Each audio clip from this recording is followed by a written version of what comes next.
Ta-da! We got me.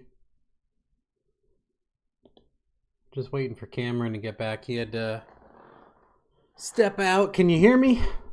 Looks like my stuff is working. I can see equalizer movement. Awesome.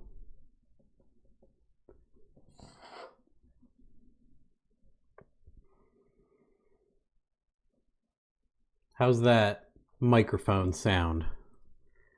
I should get a thing for it. I always put it in front of me and then it's near my keyboard, and I'm just not that professional, I guess. So yeah, I guess I have to make a post on the Holly pages about this 60E issue. Apparently there's a known issue with the Holly X-Max and a 4L60E. It's because I talk too much smack. I can hear you, Chris.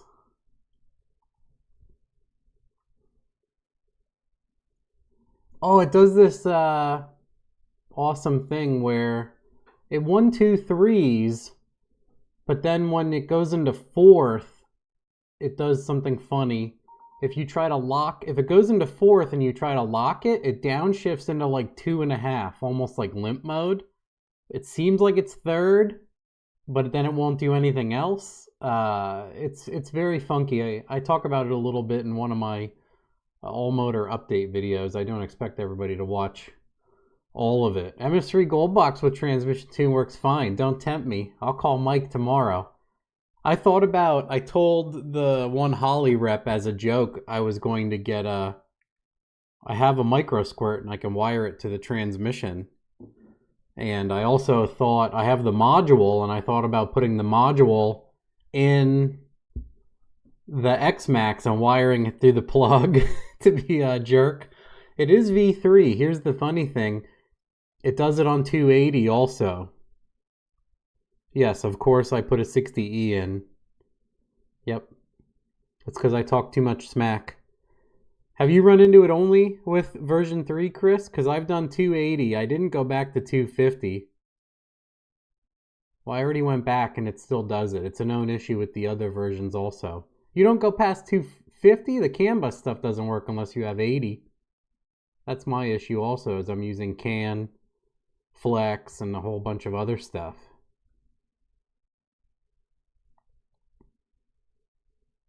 Drive-by-wire works fine for me with 2.8 and 3.0. I mean, I'm not near as talented as you are. I don't realize it, I guess. I guess what I can do is go back to 250 per your recommendation and try it. What I was very interested in, though, was continuing my CAN bus stuff, and also the torque management in version 3 is very attractive to me for keeping the 60E alive. Version 3 has torque management. For people that don't know, you can yank a bunch of timing on your shift to save the transmission, similar to how a stock ECU yanks a bunch of timing.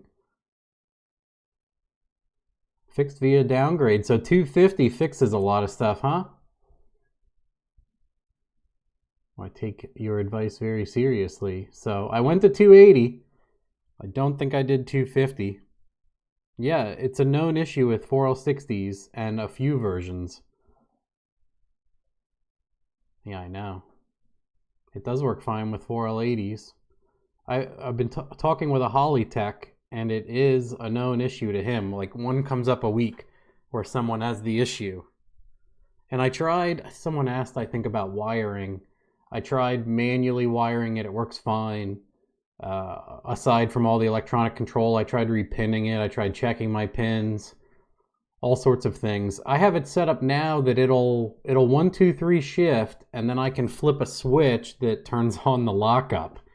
That works. But if you shift fourth, it unlocks and goes into third, and dude, it ain't happy. Yeah, I really, really wanted to use the torque management with the 60E because I figured I could do like a 9.0 pass with a 60E. I might just go full manual, but it's kind of dumb. I kind of feel like a jackass doing that because It's an electronic transmission. And I have a Power Glide. Why don't I just put a Power Glide in it and get rid of my overdrive and everything and just be done with it? Can a black and blue ECU from an S10? Oh, throw that thing out. Throw everything out from an S10, including the S10. But the black and blue ECU is an Atari. Even if that answer is yes, it will run the V8, you don't want to. No. That is a shit ECU. Excuse me. That's terrible ECU. This is a great place for life advice. What is Cameron up to? We're at 8:03. Yo! Can you hear? Are we live? Yeah. I don't know. I'm live already. It's a good thing you didn't have your wang out. Right? Oof. That'd have been a disappointment for everyone. So. I was just updating about the known 60E issue. Oh, okay. And Ortiz is telling me to go to 250. In everybody's ear. What's that? I said I'm going to eat and try not to chew in everybody's ear really quick. Okay. Cameron just got home from work, kids. People that have fetishes about seeing bald guys eat you're good. For sure, that's a free corner show of the internet. I don't doubt it. There's that one big guy. Oh, he's big. That he just eats and does the ASMR. I can't watch a second of it.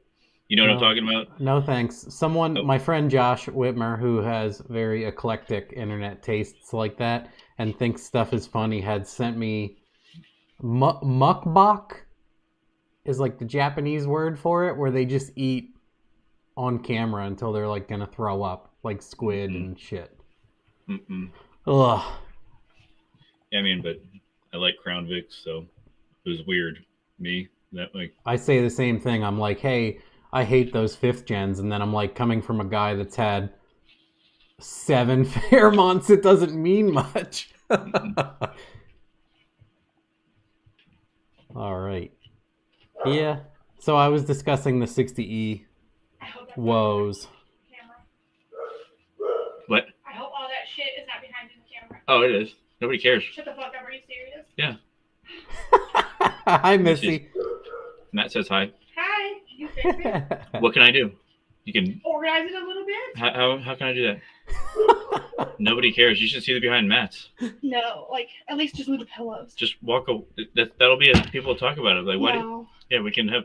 Stop. She's getting worked up. Then everyone will be self-conscious about the pillows, and then it'll be a topic of conversation forever. Yeah, it'll be fun. Like the pillows. Why did Cameron have any pillows? Because I am OCD and I can't find a pillow that doesn't hurt my neck. It'll be a meme. We'll be famous. Oh my god. Love you. Love you. I question the legitimacy of your 60E woes. Oh, it's legitimate. Did she stay with you? Trust me, I would be doing awesome burnouts in the car all day if the transmission didn't offend me right now. Can you get her away from me? No. I'll just bring her. Yeah, just bring her away. Bye-bye. Uh-oh. The pillows has caused an issue. Oh, he's back. I didn't touch anything. Oh, boy. Yeah, why do I have so many pillows? Because you can't find a soft one. Because it's an American home and anything past the 20th century, so women buy 75 pillows. All mine. Oh, well. Well, I only shop at Walmart. I mean, I shop other places, but $2 a piece. Self-care is important, okay? It doesn't matter if it's a $3 pillow or a $30 pillow. I just can't find one that doesn't hurt my neck. Well, maybe we can get some advice. I'm cool. Yeah. List some pillows here, guys. Do the pillows go in between the 2-3 shift on a 4L60E? Soften them up. I would love to see. We talked about this long before I did the 60E. We knew that there was a 6L80E controller ahead of time from Holly, and we had discussed doing the 4L60 and then doing a 6L80 and seeing how much time we could pick up on the Fairmont with better transmission gear ratios alone. And that's still a possibility, but you can't even get the boxes. right now. So. Oh, you can't? No, they're out of stock. And I don't bother Keith anymore because he really doesn't do that at all anymore. I think I did a transmission for Keith for him to get me one, but I just haven't seen him since then. So I think I have one, just not in my possession yet. What kind of power it'll hold in the weakest point? Oh, a 6L80 is really strong. It's 95% tuning. Mm-hmm. If you don't get the tune right, you'll burn the tranny in like a half a second. So it's important. Yeah, burn the clutches or shatter a shaft. Yeah, it's like it's mechatronic, and it needs to be satiated in like 20 different ways and saturated with CAN bus messages to be happy. It's strong if you have torque management. Yeah. It cannot handle anything under power during shifts. So it yanks all the power to make the shift. And if you screw up the timing on that stuff, it's gone. I wish I had 2 screens like you, because then I could... I don't have 2 anymore. No? I have a 32-inch 4K. It is gigantic. What would I do? So I essentially have 4 1080p screens. What would I do to be able to view the non-delayed on one side and then view the comments on the other side? I might just pull my phone out. Well, if you just drag the window over to the left side of the screen, Windows will ask you if you want to half both applications. Okay, so window, what am I dragging? Like the bar at the top? Yeah, the bar, yep.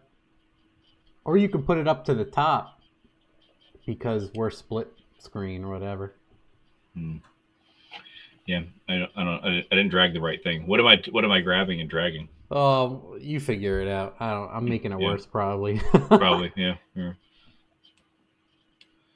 Cam should do a 60E build for one of those tune-a-boat Vics. Well, your employee has like a 3,800 pound Firebird on spray that's been doing good for like 2 whole years.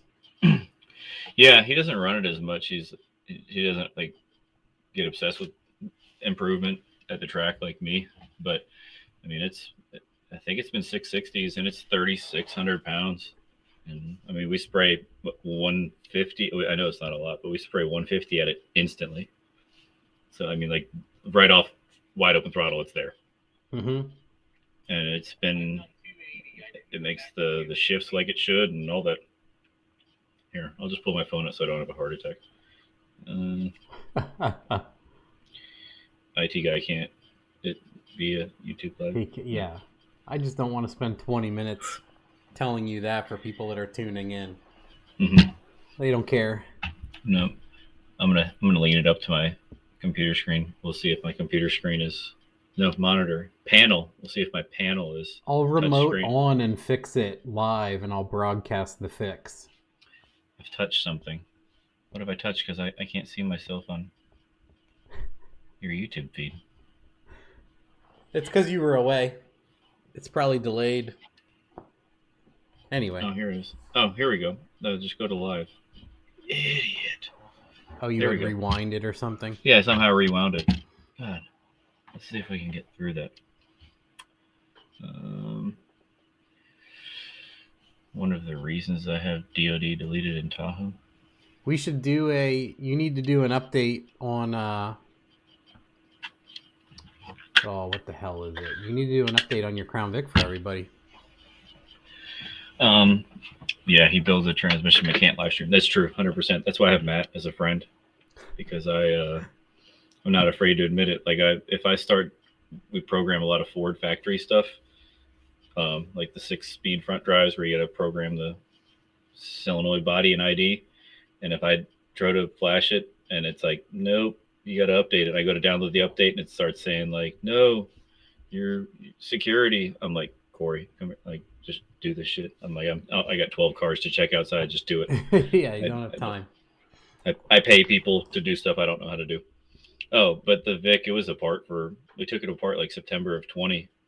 And then, because I got to my goal, went 8s with a stock bottom end and a single turbo and 4,000 pounds and,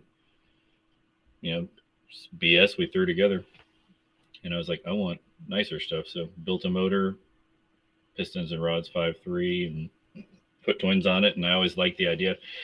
I texted Chris Speicher right before I came on. I was like, hey, if you want to hear me and Matt talk over each other for 2 hours, tune in to the Sloppy Radio Show. He's like, I'll go to the garage and listen. So, but ever since I saw his truck on dual fuel, I was like, that's cool. That was like, what was it? 2014 at LS Fest. Oh man, it was a while. I saw that and I was like, that is friggin' cool to have two fuel systems, totally, like one for race and one for, cruising. And then just slowly work towards that. And now it's got a BTR intake. And when I bought it, I just sent it straight to the 417 Motorsports to have them put the extra set of injector rails on it. And then Devin wired it and just finally starting to lean on it. But we took it to the track we worked out some kinks and it was just painfully slow. And I knew it. I was like, man, it's tough.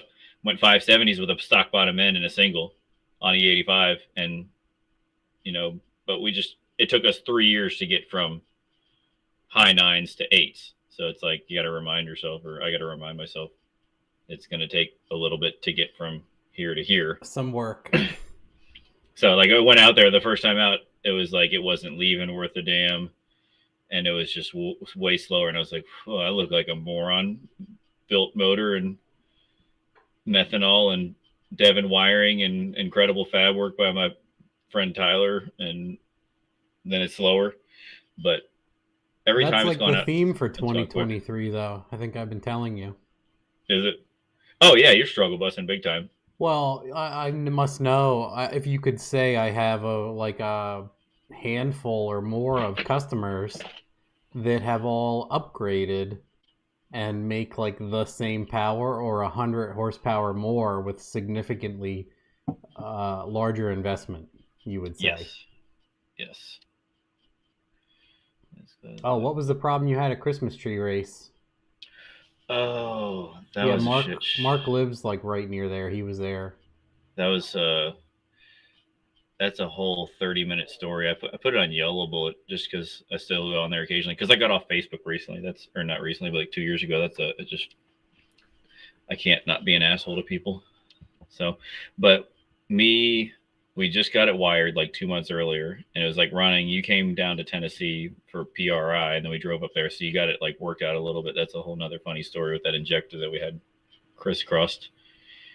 And then there was many teething issues, you could say. Yes.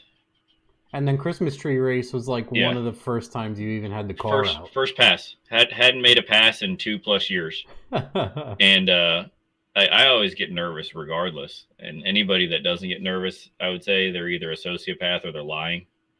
It's just like you're just crazy, man. Yeah, you don't get worried. 100%. I have mental issues. That's why I don't get nervous. I also don't flinch. Yeah, I'm getting there. But yeah, so we tested the brake. We backed it out of the shop and put it on a trailer. Like me and Tyler, one of my good buddies that does all the fab work on my car now. And we went to the Christmas tree race because Garrett was like, hey, you should. Like I asked him, I was like, hey, can I come? He's like, absolutely. And then I didn't realize that you like sign up. Like you actually like. So I just showed up there and I'm like, hey, I'm in the race. They're like, you're not on the list. And I'm like, call Garrett, bitches. I'm like, hey, like, see this Garrett? Garrett texts me. He says yes. So like, your boss says yes, and they were like, oh, okay. Well, you're in the show now. So I was like, well, that was easy, cool. And well, you have proof. You didn't just say it. I was just like, I'm not gonna drive 800 miles and be like, I'm here.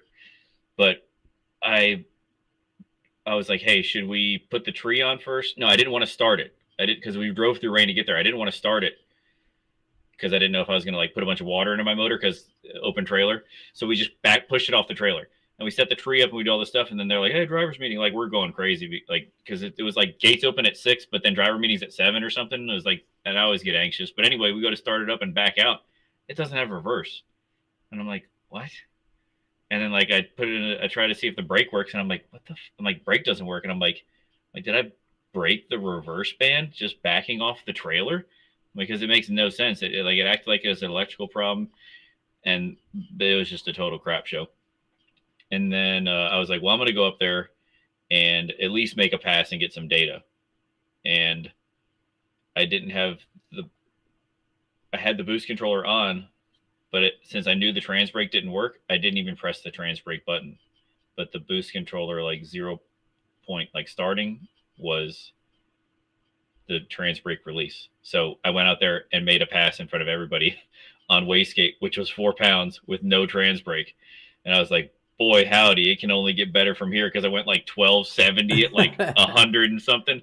And I was like, oh shit, like, because I'm like, I didn't go down there thinking I was going to set the world on fire, but I was like, man, it's going to at least go like a 9, do something. And I was like, holy shit, like it went that, like I hadn't been slow in a while. And that dude with that Miata, I can't remember his name, but he just like drove out of my life, like which he would have regardless. But I was like, damn, so that's like what a low 8-second pass looks like when you're driving a 12-second car. And I was like, holy shit. But then the next time out, we figured that out. I looked at the log. No, we took Brian Jans was there, and we're like, hey, let's see if it's an electrical problem. And I'm like, let's drop the pan, because I have it grounded internally, because I thought maybe it acted like the ground wire wasn't applying the solenoids. But that was not the case. So I got like fluid in my armpits. They pulled it up on the trailer, and there's people coming by talking to me, and I'm like, nah, don't really want to talk to anybody when I got a freaking pan off of a car that was tested and worked 24 hours ago. And then turned the boost controller on for the next pass, which we were trying to figure out the boost target, or target over map, whatever that's called, where we're trying to target a boost. Yeah, it was a lot. I mean, I was down there, guys, and we like drove it and started it and figured out a few things, and that was it. Like we didn't we didn't really get to nail down anything. I just took some stabs at a CO2 setup, and that wasn't working either. Yeah. So then the second pass, because the whole debacle, I got down there, I paid for it. Once I found out that I thought I was in the race, I was like, oh, I'll just sign up for test and tune. I guess you just sign up for test and tune at the Christmas tree race and you make a pass. So I paid for test and tune, and then I showed up there and I was like, hey, I paid for test and tune. They're like, well, that's not how you pay. And I was like, oh, okay, well then what do I owe you? I'm like, I don't care what it is. And there's like 80 or 100 bucks. I was like, here. So I had test and tune. Oh, that really screwed them up too, because I had 2 tech cards. I was like number 12 and 13. So I pulled up there and they were like, what? Like, why do you have 2 tech cards? And I'm like, I don't know. I'm an idiot because I didn't sign up right. So I had 2 tech cards, and so I made one. I had made the one pass, immediately got destroyed by the guy in the Miata, and then I was like paying off, sweating. Like a couple of my friends, because I grew up right around there in Florida. A couple of my friends showed up, and I was talking with them, and me and my buddy Tyler were like, "Dude, we need to do something." We didn't drive 14 hours to just throw it away with the 12-second pass. We're like, "Fuck that! Let's just go up there and at least make one pass with the boost controller on and see what happens." So we did that. Like your CO2 regulator to 20 pounds and just let it fly. Well, I remember to press the trans brake button, even though it didn't do anything. So I did that and let off, and like by the 60 foot, it was into overboost at 28 pounds. And it was like, it started to come in. I was like, okay, here we go. And it was like, whoop, pow. And I was like, okay. And I forgot it didn't start the timer because of the brake button. And then we overdid it because it wasn't doing anything. And then, yeah. So we just joked. We were like, man, this was the... Oh, and when we parked at the hotel, we got there, it was like 3 a.m. the night before, and this girl who's behind the desk was not that bright. And I know you shouldn't, I don't know. I hope nobody in the comment section works at a hotel front desk, but she just wasn't that bright. And she's like, just go park over in that field. Well, no, she had a Floridian accent, which is none. And I'm like, just anywhere over there? She's like, yeah, it's all flat over there. And I start backing up, been awake for, 20 hours. And I start backing up, and like I see my car disappear out of my rearview mirror in the trailer. I'm like, what? And I'm like, I almost backed over like a 5-foot culvert, and then drove over something because I put a hole in my buddy's, or my friend's tire, my friend's tire in his trailer. And he's like, it's raining. He's like, just fucking, let's just go to bed, dude. And we went to bed, and then on the way back, we hit that. I know people from the Northeast get way worse, but like the snow, but it was like really bad snow across Lookout Mountain and everything, and they must have put like pure acid on the ground, because we drove through Chattanooga, through basically from Chattanooga to Clarksville, which is like Fort Campbell. It was ice like on the road the entire way. And that was exciting. And like the stuff was so bad on the ground, it like came through the grill and ruined the Cerakoting on my hot side. My friend that does my powder coating just had to redo it all, and like it put rust on stainless stuff. I mean, obviously it's not stainless, but like there was rust on Tyler's trailer, like never before. Like everything, my truck is rusty now. Whatever the hell we drove. Welcome to the Northeast. So yeah, it was. Oh, and then I got back, and it was so cold. The next day, I'm like, it was my water. I wake up the next morning like tired as hell because I got like 4 hours sleep. And my daughters come up to me. They're like, "Daddy, the toilet flushed, but it doesn't refill." We're like, "What?" And then we go turn the faucets off. On. Oh, I remember no water that too. Yeah. Because my dumbass didn't close the vents below the house, and it was like below 10 degrees for like 3 days straight, or like 2 days straight. For whatever reason, yeah, it was colder at your place than it was at mine for a few days. Yep. So I had to put the blowtorch, the torpedo heater underneath the front, and I tried to start my truck and bring my car to my shop. It's so cold, the diesel was gelled up, wouldn't even start. So I'm like, I give up. Just go back to bed. Yeah, I was like, it can only get better from here, and it did. But yeah, I think I've been to the track like 4 or 5 times since then. It's gone faster every single time out. So that's fun. Let me read some of these questions. Yeah, my buddy was asking, can an 80E live at like 7,500 to 7,900 RPM? I know people that are smarter than me, like Jake and Grady's, they build them for that, and it seems like I don't personally know how to do it. I would take a shot at it in my own one, but it seems like if you open up certain lube holes in like the back half and like it's super complex. Luckily I have smart friends, but like you want to choke down the lube flow in some areas so it causes like a back pressure, so it will push lube out better, like at the planetaries. The pump, I would put a pump saver plate in it. You know, it's basically just looks like a valve body plate that goes between the front and rear pump halves. And because the pump on an 80E is what a lot of transmissions is cast iron, which I'm not a metallurgist, but it seems like cast iron it's heavy and strong, but it will wear out when a steel pump gear gets driven into it, because like basically when it's in lockup, it's jamming the gear backwards into the back half of the pump. But that's a whole nother struggle area that people I haven't had an issue with it yet with mine, because I know a lot, like they say, what the smart people have told me, because 4L80s, they'll just drive that inner pump gear into the back half of the pump, and you won't notice it for like a year or two, and you'll have low line pressure, and you take it apart, and it looks like you didn't get the converter spacing right, which that might be it. You know, it could be that, or it could be a bad grounding issue, or it could be locking up a converter too early in the RPM range. I've heard that, because I don't know if people know, they're not telling me. And not that I like talk to a ton of people about it, but my advice to people is don't lock it up below, like when it locks up, don't let it go below like 1800 RPMs. It seems like it's not happy. I don't know if there's just not enough pump flow to keep the back of the pump gear lubricated or what. That, you know, a lot of people, they just get a 4L80 and they're like, it's bulletproof. And it's like, dude, I build transmissions and I take mine out of my car at least once a year, if not. Maybe I'm just I'm weird and I do needless if you were things. like an engine builder, you would do the same. Mm-hmm. Look at Steve Morris; he's got his shit out weekly. Yeah, I mean, poor guy. Those guys are just hurting their stuff like every week, it seems. Yeah, they're figuring out, I guess. You know, I got nothing. They're more successful than me, but I don't got Not that type of energy. Not as successful as Devin, though. Oh, ouch! Yeah. Big ouch there. He struggled too. I mean, through no fault of his own. Yeah, I know. I just like to prop up Devin. Yeah. That's my wiring guy. He texts me back, so that's cool. What did my shit? I have a transmission story as well. Let's see if anybody asks questions. Yeah, there's a few. I wonder if they'll fix this 60E issue before I glide the thing. I'll trade you. What did you said, or you started to say something? Ortiz had mentioned some fix for that. He said something about 250. If I go to 250, he says he doesn't use anything over 250. I have a glide, Chris. I have a Pro Glide with a bell and a trans brake and everything. Somebody said the 475E is bulletproof. And he said no one. I've just built one for another one of my Crown Vics, so I'm going to try it out. They don't break input shafts. Like, people put stock input shafts in there and go really fast with those. Like, whatever they make those things out of are tremendous.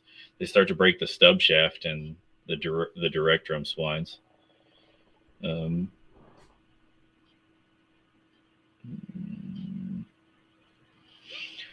But yeah, I'm gonna see what a 4R75 is capable of. I mean, for context, I had my first. What are you guys putting one in to test? My maroon Crown Vic.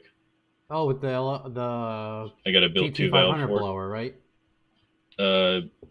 Terminator. No, I mean it has the blower modular. Yeah. It's got the blower, but it's from a Terminator. I got it from a Terminator. Oh yeah, for whatever reason, my brain was like ECU. Yeah. Because Holly didn't name it appropriately. Yeah, everything has Terminator in it somewhere. I thought you tried the 60E in the shop truck. Me? No, he's talking about me. We had it in that's what we call Chris's truck, the shop truck. We went 670s with it.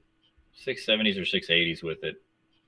And it had every single billet part they make, and it didn't have any issues. When we ironed it out, we had a few problems, stuff we messed up.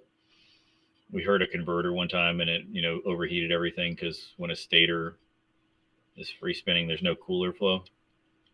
I don't remember exactly how that works. That's a Ryan Jans question. But anyway, we got it to go 680s at like 102 or 3. But that truck was 4,600 pounds. And we were like, this is dumb. We're like, if we break one shaft, when shafts break, they spiral shatter. Like, they don't usually just shatter or snap cleanly. They'll spiral. And when they spiral, they open up, and everything around it breaks. Like, it'll break the drive hub. It'll break all the planetaries. So if you break one shaft in a 4L60, it's a total yard sale, or you're just throwing everything out. And we literally had every part they make, every part that Sonics make. We had that 4L79 drum, which is it's like a big screw on top, and it puts like 10 clutches in there, and it all worked. And me and Chris were like, well, we got to our goal. Let's just put a 4L80 in it with like one billet part and never worry. And he's like, okay. And then we sold some parts to somebody, and then we sold other parts to another person for a couple of shop builds. So we made out clean before it's like the people that bought Bitcoin at like $1,000 and sold it at, 20,000 or whatever. It wasn't that big of a profit. I was going to say the same thing Chris did. I'm just trying my best to be a listener. He said it'll live in a 2,800 pound car, not 4,700. And I was going to say that's the exact reason why we were trying to get it in my Fairmont. I mean, it is in there. Somebody asked how much the Crown Vic weighs. I think it weighed. We estimated, because I changed the battery from like a heavy to a light battery, and it was still over 4,000 last year or a couple of years ago with the 6 liter. So it was 4,100 when it went 8s, and now with me and like a half tank at E85, it's under 3,900. Nice. So we dropped 200 pounds going to the aluminum block and getting rid of the intercooler, and what else? But yeah, we took it out. It went like, oh shit, I got all the time slips right here. I can just look at it. Like, yeah, the first time out was in February, and it went 712. 715. Yeah, it went like 715 at 98. That was when we were trying to figure out the boost controller. Like, it would target 20 for a second, and like the boost would go like this the whole track. Remember? And it would finish the pass at like 9 pounds or something like that. Yeah, it was very odd. Yeah. And it went. It's first pass stuff. We just never did anything. Mm-hmm. Yeah, and it went 616s, and then this last time out, last Friday, it went 6-1. And then because I never really had good suspension, but that was one of the things my buddy Tyler did. We put the rear control arm upper mount up a little bit. I did the math on Baseline. I think it's baselinesuspension.com. And it seems like a rule of thumb is you want like, 130, 140, 150% anti-squat. You want like an instant center, like, certain length. And I measured all the mounting points. And it seemed like if you raise the rear upper a little bit, you get like more angle on the control arms. We were inverted. But yeah, it basically drives the tire into the ground more. And I did the math, and of course, some people I know, they're like, it won't work. And I'm like, it's geometry. Like, it's going to work. Like, it's... And it did. Imagine that. You can't debate math, but okay. So I did that. And then, yeah, the last time out, it went 6-1. And I was like, we would always have to pull, like, well, the old setup, we'd have to pull like 5 degrees. Like at trans brake release, we'd pull 5 degrees and then just ramp it right back in because it would just instantly knock the tires off, which that was either a geometry problem or a shock setting or a track. I don't know. It drives me nuts when people blame the track. Sometimes the track is just junk, but it's like, it wasn't the track in my situation. So we pulled less timing on the second pass, and then it went 6-0. It went a tenth quicker. But the best pass ever is a 571. So I'm like, let's put a little more time or put a little more dome on it. So I put 2 more pounds on it, and it was at 20 pounds or 21 pounds. And it only went 590 at 114.5. So it only picked up like a mile an hour from going 2 more pounds. And like, I'm thinking, I'm like, this isn't good. Like it should pick up. That was what, on 20 pounds? Yeah. You sent me a screenshot, and I'm like, why does it have 13 degrees in it? And figured that out later. Yeah. I didn't see that. Yeah, I had to send it to my buddy Wes, and he's like, you have your manifold absolute temperature timing retard still enabled, right? And I was like, no, I didn't do that. But he works at Holly, so I took his word, and I went and looked at the tune. I'm like, oh, sure as shit, I'm pulling 6 degrees at 230 degree intake air temperatures on alcohol. Like, why am I? So. As soon as you showed me that, I was like, that table should be 3D from Holly. You should be able to do like boosts versus, because if your inlet temp is high in traffic, you don't really care. So you don't want it pulling out 10 degrees when you're idling. I didn't think about that. Yeah, so for street cars, I'm considering doing a custom offsets 3D table. Because you can do that on HP tuners. Oh, sick burn. You can also make a custom table in a Holly. Yeah, somebody who's like HP tuners for life is like, it's so much better. Those people are really quiet now. Where y'all at? Where y'all at? Yeah. Oh well. The only bad track is the only one you don't get to look at before you race. Oh, that's Rory. I think I texted him too. Yeah, my shit's too heavy. I would never take my car no prep racing. One, I've got too much money piled up in it. I'd have to build something I don't care about. But my car's too heavy to ever think about going to build a a crappy Fox, and then you play pinball with everybody else. Yep. I love seeing I see so many Nissan Altimas driving around Clarksville that look like no prep cars. It's like, man, y'all no prep racing? You should show up with one of those and just hook the wheel at the start and hit somebody. All the cars out there will be like, all right, my people. Yeah. That Altima got no front or rear. It's like Garrett said in that one video. He's like, they always have a dented bumper or something. So every time I see one in traffic, like I saw one the other day. I sent you the video. It's like walking into Walmart that I do every day. Yeah, it was like peeled open, like all of them. Yeah, it was like multiple. But it's always the people, like it's not an accident. You see them driving in traffic like this, looking at their phone, like texting and driving. It's like, that's why your shit's wadded up, because you're not paying attention. What's cool is all those terrible drivers seem to purchase those, so it's easy to identify and keep away. I know Cletus did an entire video on that. Mm-hmm. I remember that. Like I was on his second channel, I think. Something like that, yeah. Like he was explaining to his wife why it takes him so long to park his nice car and everything. You gotta get away from people. Yeah, that's why. So yeah, basically, my car's got way more left in it. Just way more. Way more. Way more. I don't know. I talked to a couple people. Devin's like, you probably got another couple hundred horsepower from all that timing pulled out. And I'm like, I mean, he's probably used to I said big the same blocks. thing. That's so I think little 150. on that setup. Yeah, Even a less efficient setup than that, I would do like 18 and 18 and then work from there on ethanol on a regular engine. Chris Beischer said when I showed him that picture of 21 pounds and 13 degrees, he's like, I had, I think, 26 pounds and 17. He's like, I thought I was being conservative. So who knows, maybe. I forget what Jack said too. Jack said similar. like 35 pounds and 14 degrees. Yeah. So you need another 15 pounds of boost to even out the 13 you had in it. But it's like it took me a year and a half to go from 930s to an 890. So I'm patient. That's where people. What was I gonna say? This guy says HP tuners will let you use 202 sensors. Oh, 2 widebands, 2 NTKs. Huh? I didn't know that. They're narrow. What's that meme? That Chrissy Teigen girl who's mean to people on Twitter? She's like, I don't know if he's trolling or being silly or being true. Yeah, there's no wideband, dude. That's the problem with all the stock ECUs, unless you have a 1999 Subaru that has a wideband in it. It seems like all the imports have had LSU 4.9, 20 years since OBD2 came out.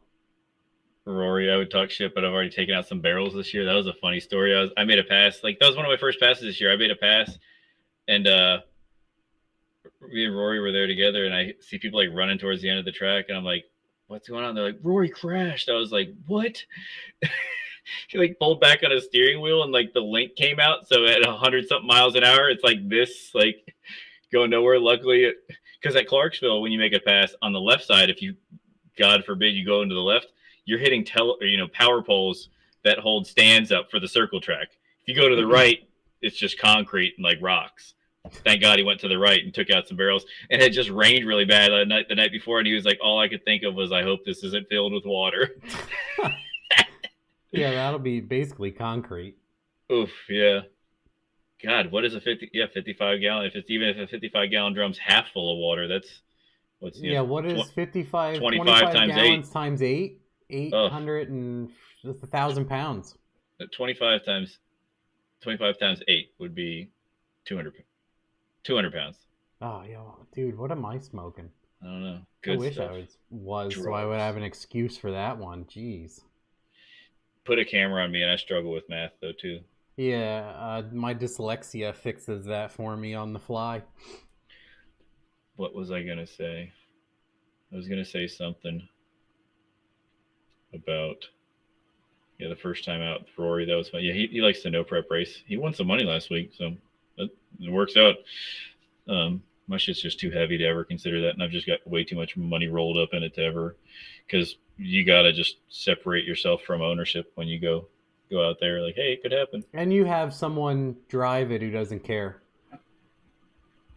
Yeah. On top of it, just with the win in their head, like James, blow it up or crash it or win. James. What do you always say? Well, who said that? Hold down the loud pedal until the flashing stops. I think Steve Jackson said it, or or you made it up. I read it. I think I read it on Yellow Bullies. He might have said something similar, and I like built off of it. I'm not that original, but yeah, it's hilarious. Like, because I'm not that vain, but it's like, just hold that bitch down until the camera stops flashing. Taking pictures. I'm sure that's the photographers. I'm just a for parrot. People that don't get the reference. Oh yeah, right. Because now kids are like, what did they say? Like, if you're younger than like 30, this is how you take a picture, not this. Oh. Have you ever seen that where it's like, hey, like parents go to their kids, they're like 10, they're like, hey, what does this mean? Or like, hey, if you were going to take a picture, how would you do it? And the kids are like, yeah, I guess I'm old now. Mm-hmm. I don't see people making that reference though. Also. Yeah. But yeah, no, I'm just a parrot. I'm not that original. I just copy. I still use the volume button to snap the photos. I don't like having to rely on hitting the button. There's an idea. So I still technically a lot of times use the trigger, as you might say. Sometimes if I'm like underneath a car and I'm trying to take a picture for something, like of like a leak or if you're aiming it funny, you pinch the volume button. Yeah. It tries to work. That's what I do most of the time, because you can't. You tap it 6 times, and then you look, and you have Instagram open.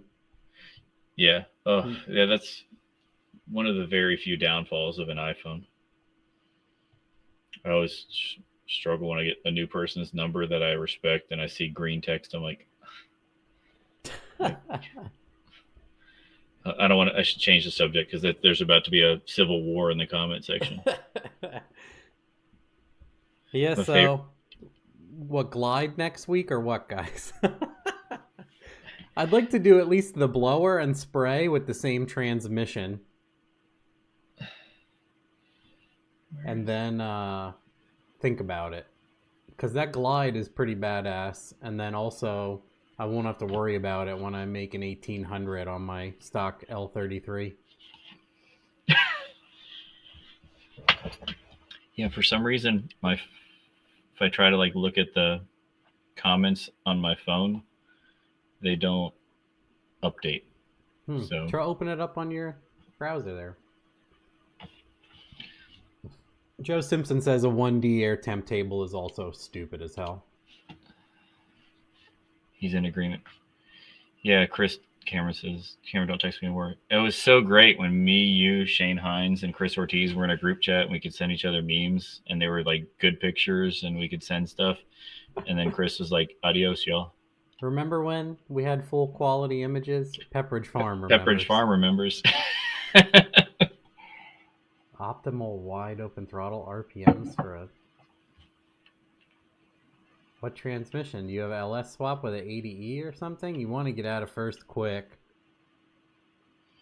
And then, yeah, well, drop to 5,900 from 6,900. 1,000 RPM there. Yeah. RPM. If you're shifting a near 7, it's going to 5,900. 5,900's a danger zone. Yeah. You want to be out of those 5s if you have a lot of power, and 3,600 pounds is on the heavier side. Yeah, you have the 80E. Well, my old converter that was Jake's that I went 8s with, when it was going like low 9s, it would drop to 59. Basically, that's like right at the limit of being dangerous, I think, 5,900. Because if mine dropped any lower than that, it would just be slow. Like it would just be like, oh, we're out of the jam zone. It's slow now. I always say if you're making, I always set my cars up to get out of first at like 6,000 and get into second on the converter, and then I want to see my 2-3 shift.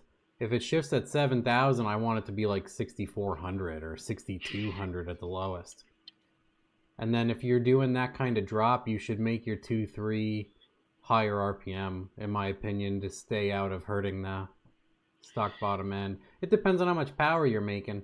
How fast a 6-liter with an 85. The 331 gear shouldn't matter as long. I mean, you should be able to bully the converter more with a wider gear. Yeah. In my opinion. Otherwise, that you're close enough that you just start making that 2-3 at like 72 or 7,300. Turn the boost up. Or smack it with a whole shitload of power. Either way. Yep. 9.6 at 146. Awesome. Yeah, make that shift higher or get your converter loosened up. Yeah. Do you know what your slip is? Did you work out your slip? 19 pounds. Yeah. He's close. Yeah. Or you yank the converter out and say, tell the converter guy, whoever did it, like, can you just give me like that Chris Rock where he's like, let me get one rib. Or it's like, can I just get like 100 or 200 more RPM? And they'll do it. Yeah. I would just make it shift higher for now, because it's on 19 pounds. I don't know. I mean, it's 85 millimeter. What turbine? 20 might be pretty close to all it makes. Well, yours actually kept picking up. You had an 80, 88, same as what I had, and it picked up until like 28 pounds. 24, I think. We went higher, and then it seemed to do better, but then we were spraying, and then it seemed to slow down a higher boost because that was the turbine. 30%, nice. That's awesome. That's not true. But you should get that cleaned up. Matt, I just did it. Hold on, let's see if I can make this. The chat? Gallery, hold on. I think I made it smaller a little bit somehow. Oh. Let me small. Oh, I did it, dude. Good. I figured it out. This is like making my How night. far? Where are we at? You got it. Yes, we did it. How? Where's Done my did it. counter? Oh, no. 52 minutes. Jeez. We're already at 52 minutes? No, I haven't been on that long. You were only like 5 minutes late at the most. I think I went on at 7:55 and you were like 8:03. All right. There. Now I can view the comments and that. But yeah, that I mean that's that setup's probably really close. If it went, he said it would have went mid-9s at 146. Well, like Ortiz was saying too, 146, it'd be nicer to get a better 60-foot out of it. Yeah. So maybe you just want to loosen it up. Is it a It triple depends disc? if you Did we ask street that? drive more and you already went a mid-9 and you don't care, whatever. Or you could sauce it and 60 the shit out of it and not worry. I tell people all the time, get a tighter converter if you're going to street drive most of the time, and then just sauce it out of the hole, because the Holley nitrous management, you can just tell it to turn off at 10 pounds. So it'll really only skip you out. I've also set up cars that the nitrous only comes on with the trans brake, and I've also set up other cars where the nitrous comes on when you bump. So it comes on for a split second when you bump? If you hold the bump button and the car moves 3 inches, it'll keep spraying because you're holding it. Okay. So if you know your car takes 2 or 3 bumps, you can sauce it hard on the first bump, and then it's there, and then you can just bump in. Or you hit your boost limit and it makes 13 pounds and it shuts off at 10. Yeah, that was another thing Chris Beischer showed us, was that like on the he made his bump button a scramble button too, Yeah. or something like that. Yeah, because you don't have the trans brake enabled, so you can. I've set up that too. Scramble on the bump button. You can just stack the inputs, so you can do nitrous enable. Like literally, they're not stacked. They're actually 2 wires coming off of it, going to 2 inputs, right? No, you can make them all one input. They're attached, like I mean, dragging. stacking the input. You know how you do trans brake and 2-step and whatever else? You can just do bump. The bump button, you can add the nitrous enable to it, and you can add scramble to it. And they'll only work respectively. I wonder if there's a way. How many pillows do I need to own? So here's the problem. I think I touched on it, is that I have one that's like a year old, and that's like old for a pillow, I think they say. And it's like perfectly flat, but like it seems like everybody wants to. I'm reading the comments. I change gears, pun intended, so rapidly. But like these are all pillows I've tried, and I've probably got 2 more out of you, and then, like I try them for a night and I'm like, fuck this. Like it annoys me. Can't return it's not worth my time to go return a pillow, nor do I want to like return a pillow. Or try to, yeah. They're just there. So when my daughters are like, hey, new pillow, it's like, here you go, girls. You got one that I slept one night on. Have a pillow. Yeah, my fiance was having a heart attack. She's like, you're doing a podcast with all the pillows behind you? I'm like, I am. Look at my raccoon. Oh, I changed my wall a little bit. Oh boy. I put up my YouTube thing and my raccoon, and yeah. Oh man, that's up too high now. Yeah, these are all like sloppy merch boxes and my wiring thing, and over there's an entire baker's rack full of t-shirts and everything else. Yeah. Yeah, you probably never have to worry about actually buying t-shirts. I have so many. We gave away a bunch of my shirts to a guy who needed shirts. Jamie's like, I'm taking your shirts. She took like 15. They're all black shirts that say car shit. You just take them. I can't let them go. Like I have like growing up, I just would always screw up clothes. Like when I was in middle school. Oh yeah, me too. Everything I have is black. Otherwise, yeah. My mom called them play clothes. Like, those are your play clothes. So like now I have work on car clothes and like go out in public clothes. So like when I retire, like a go out in public shirt, I just make it a work on car shirt. But then like, unless they're like having laid in automatic transmission fluid or something, or gasoline, I have a hard time throwing them away. I don't know why. Like this ADTR shirt's probably 10 years old. You know, Jamie has convinced me, like, what I'll do is I'll get holes in them. Yeah. And then I just use them. I cut them up before I can keep wearing them. And I use them as rags. I clean the floor with them and stuff. And it's just a memory. It's like, do I got it? At least I maybe got one picture wearing that shirt, so it's just tis but a memory. Yeah, like when I did all the transmission lines the other day, I just used like 2 t-shirts, and I have like a really strong outdoor brush, and I just sprayed everything with purple power, put the brush on the t-shirt, cleaned it up. It took 2 shirts. But my floor looked really clean afterwards. This is funny. He goes, Matt, where do you keep your 18 cars? Do you have more shops? We have 3 garages. And I think it's 3,600 square feet of garage. So there's 6 in one garage, there's 2 in another garage, and there's 2 in another garage. And the rest are in my Kmart parking lot size driveway. We had our driveway redone twice. I've expanded it from how it was. It wasn't small to begin with, and I've expanded the driveway twice. The second time was to get to the 3rd garage. So there's a garage behind our other 2 garages now.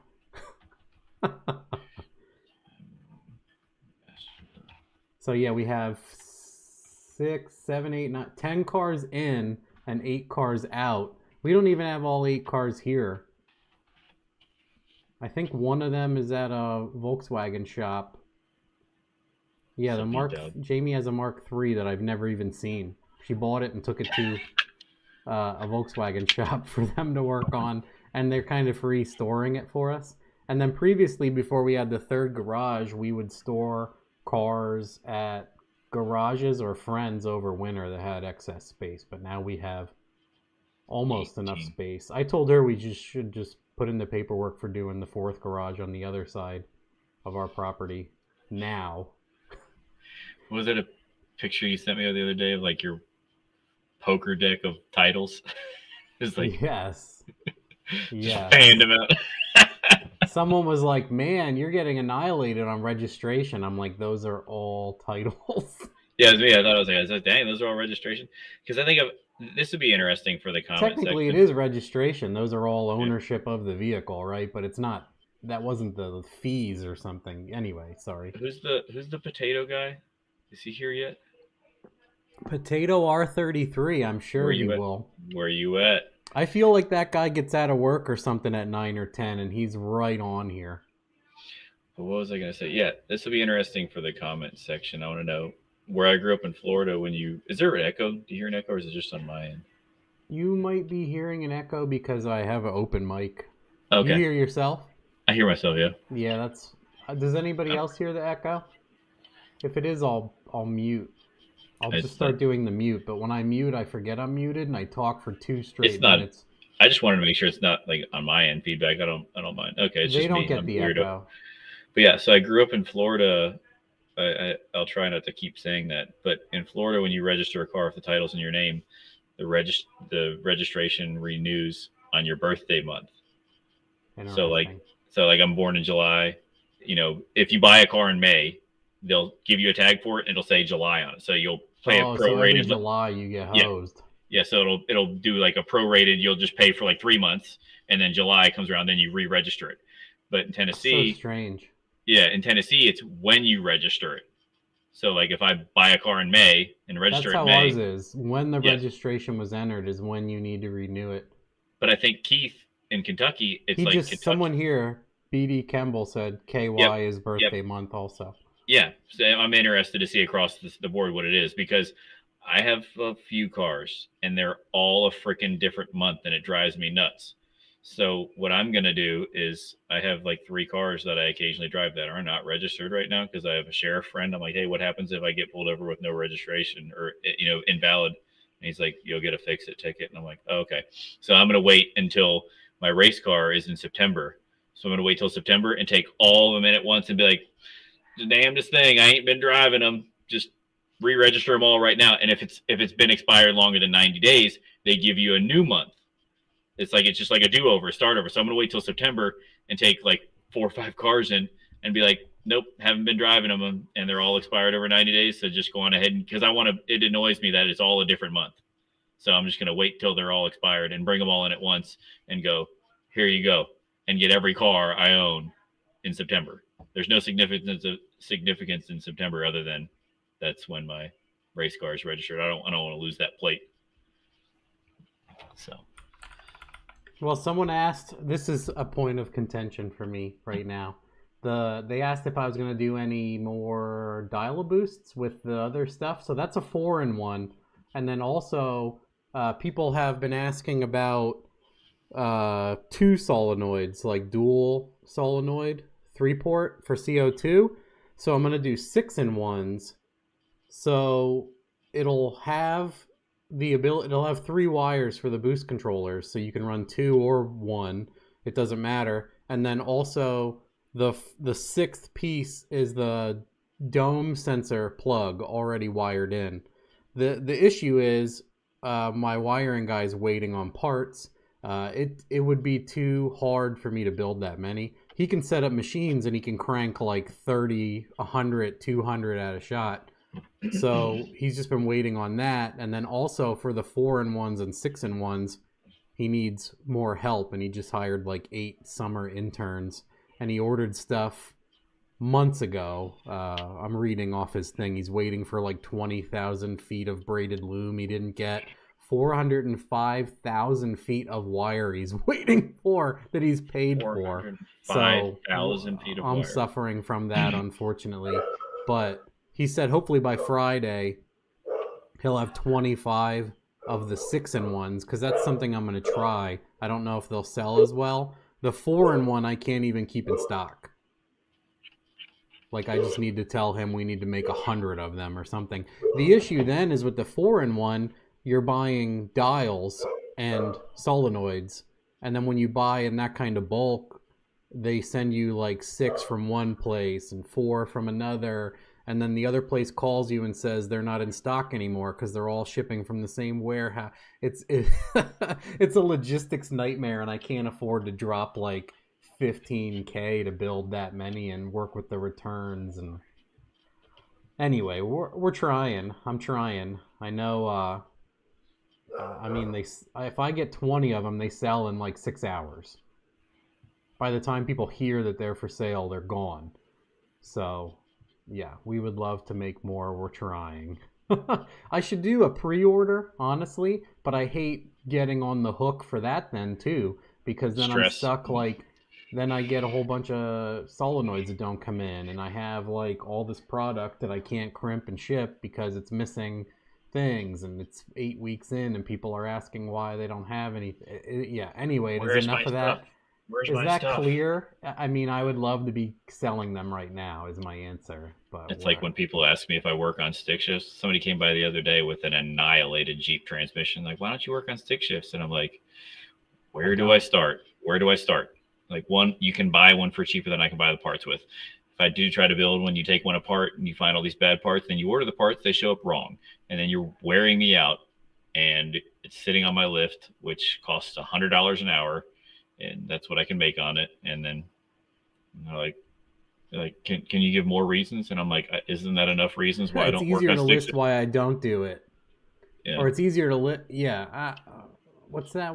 I forget what I was trying to say. It's someone asked me what did Jamie's Evo all have done? And I was like, it's easier to list what's not done. Yeah. Yeah. So how would you, it's easier to, yeah, that doesn't apply. Never mind. I love the diesel guys too. They asked me, because me and my partner, my shop, we legitimately probably lost $20,000 on diesel trucks in the last 2 or 3 years just by working on shit for free, whether it be parts failure or people push the skinny pedal too hard or et cetera, et cetera. And sometimes people just beg me to work on their stuff. And I'm like, you could bring me a stack of $100 bills that would choke a horse, and I would say no. Like, for no amount of money will I touch another diesel truck.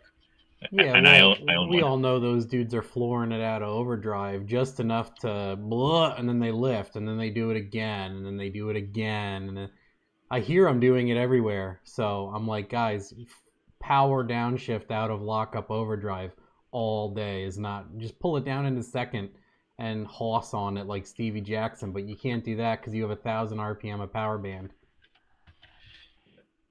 Oh, here's a good one. I'm sorry to interrupt again. It's my job. It's all I'm good at. Me too. This guy said, where did he say it? Matt, do you know Turbo V6 from Pennsylvania made Boost OS patches on P01, P59s with 2-step, spark cut, flex fuel, boost control, and 4-bar. I didn't know that. Is it a conglomerate of like the... Someone had given out... Remember there was that dual VE table one that was pretty promising to increase resolution on a P59, and then it ends up being like an HP Tuner's read of a custom EFI Live OS, and it ends up being buggy. And I would be interested, dude. Can you send me that file to sloppymechanics@gmail.com, or give me that guy's info, or where I can just look him up myself? I can do all that work myself too. Sorry.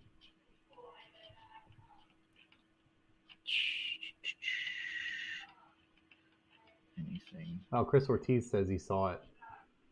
It's not HP Tuners. Yeah, it's EFI Live has a lot more custom OS options. How does that work? Is some like IT guy like designing they just like remove and add things, and I don't think it... Matt, I tried to purchase your alternator flex harness. It was just white. Huh? That's interesting if you had trouble. The only things people had trouble with was cam purchasing, and don't go nuts Canada, but I turned it on, and we did our first shipment to Canada, and I just want to make sure he gets it and doesn't get hit with like a $60 like something wrong. Because last time we tried to do that, it was a disaster. So I think I got it ironed out now. But I'd prefer your boost, your harness that does. Yeah, I was selling a Dial-A-Boost that had the solenoid, but then as soon as I started offering the 4-in-1, that's obviously more attractive and cost-effective. And then I got the idea to try some 6-in-1s. So we're waiting. I would wait on those and try to nab one if you can. Again, I mean, I might have to do a pre-order, and I might have to tell you guys you're going to have to wait a long time if something goes wrong. But I think people are just used to that now.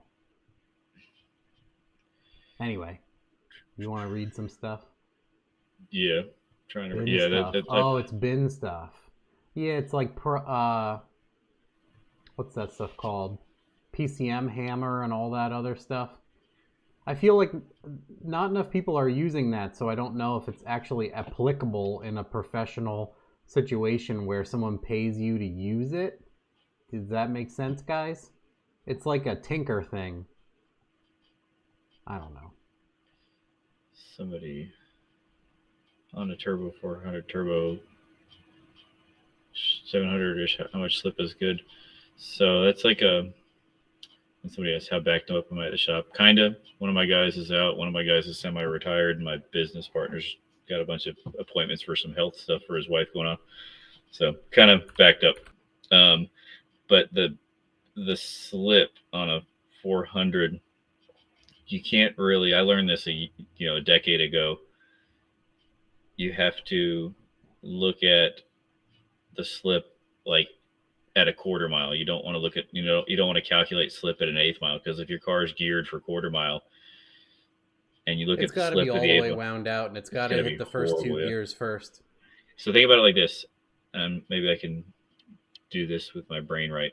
So if engine RPM is like this, and your slip RPM, as it gets closer to the shift RPM, if this is slip RPM, it's getting closer the whole time. So it's going, or it should go like, if RPM is rising up, slip should go like that. And then when you shift, it'll drop, and then slip will rise. It'll be a bigger gap again, because think of a converter when it's coupling as getting close to acting like an actual clutch and a stick shift. So, in a perfect world, you want to see zero. You want to see like, I don't like, there's no multiplication at that point. I don't think that's a converter guy question, but like I would be satisfied. If I have a lockup for LAD, so I don't have to calculate that. I just, I know I gear the opinion. I just gear it for finish. Hutch on Yellow Bolt told me, told the public years ago, he said, gear the car for finish line RPM. So if you're like, I want to go, go to WallaceRacingCalculators.com And I know this guy asked a question, and now I'm answering a question he didn't ask. I do that all the time to people. But like, I know I'm comfortable with like 7,000 RPM, and I know I want to go like 160. So I just go to Wallace Racing Calculators and do like a gear mile per hour calculator, and you type, like 28-inch tire, RPM, et cetera, and then it'll spit out like a 347 gear. It's like, okay, what's the closest gear to that? I'll go with 355. I like to use Grim Jeeper. I've heard good things about them too. 30, 40, 50 mile an hour, and it'll give you it'll basically build an entire database. You can type in RPMs, mile an hour, whatever, and you can do 3 at a shot. So you can say 6,500, 6,700, 7,000, and it'll give you the mile an hours and a breakdown. I would say 3 to 5%. In my opinion, you want 5 to 13% max. If it's a stock bottom end car, having that 10 to 15 is good as long as you're not limiter, The whole no snowmobile stuff. But yeah, like in a badass like setup, that's like, a Mustang going, 7s, and it's a non-lockup like a Turbo 400. I would say 3 to 5 is what you're going to see at the end of the track. What you want to see, which that's a whole big balancing act, and I don't claim to be an expert on that. When I first started at the transmission shop, we had all this stuff to do stock torque, torque converters. So I know the parts inside of them. I know how they assemble. I would definitely not call myself a converter guy. I have just enough experience that it helps me at the racetrack, and it helps me to like try to help other people understand how a torque converter works. The slow car guy says Hughes calculators work really well and will account for slip when you enter everything. Yeah. I didn't know they had calculators, so that's a good tip. I always just go to Grim Jeeper, and I'm good at doing the math. And frequently on the dyno, you'll see more slip. I see more slip on cars than normal because once they make a pass, it tightens up maybe 5% on average, because on the dyno you are blindsiding the car in high gear. So that gear, say you have a 400, I would say most cars are 50, 100, 150 mile an hour, 1, 2, 3. So if you hit it in high gear at 50 and it gets smashed with all the power, it has to really, it's like, it's I'd love to see the slip. It slips probably like this, like down here, it's just rising, or it goes from like 50% slip to like, it's trying 3%. To catch it all and it can't, but obviously, I say this because I'm like, well, I know this, but people don't. So if you load that thing up in first, it's coupled better. When you hit 2, it's coupled better. And when you get into high after all of that, it carries the same better low slip number than if you're just smashing it in high. The mechanical advantage against it in high is pretty severe, as you would understand. Yeah, it's like just throwing somebody totally unprepared out to the wolves. You just stretching that rubber band. Yeah. But I think we're gonna try to go to the track again this Friday if it doesn't rain, with a whole gang more timing in it. My Crown Vic, since I turned off that intake air temperature safety, I turned that off. Just do nothing other than that. Yeah, Chris was saying on the Mustang dyno, I can see how well a converter is working on my dyno jet by mile an hour just by looking at it too. Chris will disagree with me, but whatever. Yeah, we thought about getting that one you sent me a link to, and me and Chris were like, it would be cool to have, but like, we can just go to the track. Yeah. I mean, it would be very cool to have, and we could legitimately afford one right now, but it's like, where am I going to put it? We talked ourselves out of it for now. Who knows? Maybe it'll still be there in a couple of years, or something cheaper will come up, or maybe we'll kick ourselves and dynos will be illegal and we should have bought it when it was that much instead of 3 years from now. Like, oh my God. Bootleg moonshine dyno. Yeah. Buying it in the back alley. Too, like Hunter has an emissions dyno, and he did that, like, it's called Your Dyno or My Dyno or Our Dyno. It's a software and hardware package, and you just hook it up and set it up, and he gets like the exact same horsepower numbers that I do on Dyno Jet, and then the car traps what it makes the same as mine. So I'm like, dude, It's accurate. Yeah. What did someone say? Speaking of air temp, where do you start to worry? What you want to look at is delta. How much does it rise? But, I mean, under 200 degrees is no issue at all for ethanol. What did you say? How much? 100 and what? Under 200 degree, anything under 200 degree. He says intake air temp, where do you start to worry on a turbo E85 car? Yeah, that's what you said. You said 200 or less is you're cool with? 200 is nothing. But if the thing's climbing like 150 degrees during a pass, something else is out. It's not going to hurt it, but you should probably look into something. There was that I always keep talking about, like the same 5 people, but Chris Beischer with that S10 years ago, he's like, I peg a 280 on a hot day. He's like, I remember him saying that. Pegs a 280 degree sensor by the 60 foot or something outrageous. The one time he's like, by the time I let go of the brake or when I'm on the brake, it's already 300 degrees. Yeah. Which makes sense because you and I look at turbo outlet temperatures now.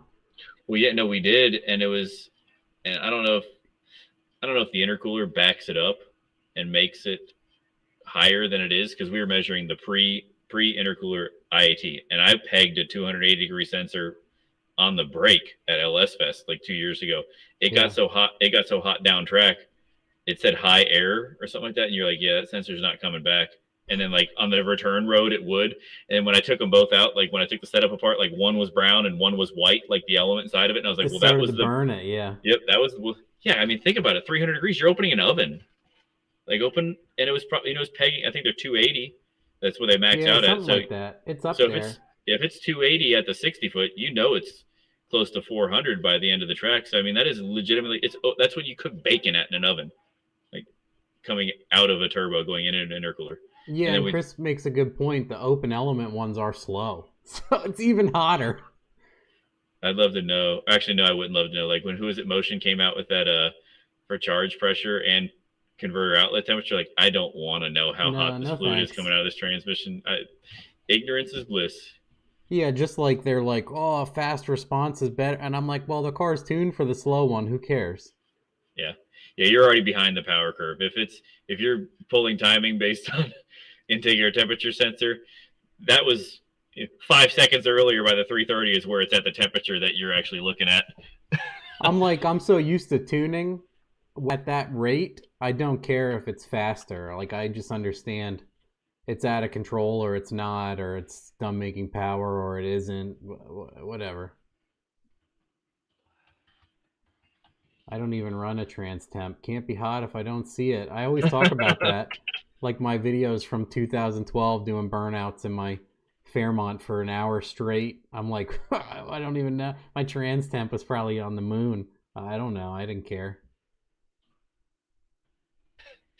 It's not on if you don't know the temperature. What did you write? Splatter bacon everywhere on a stovetop? Who cooks bacon in an oven? I splatter. I agree. It does taste better on like in a pan on top. Like all the messiest ways are better, huh? It's true. It's true. I could say something totally inappropriate, but I don't know how old kids are watching this. Exactly.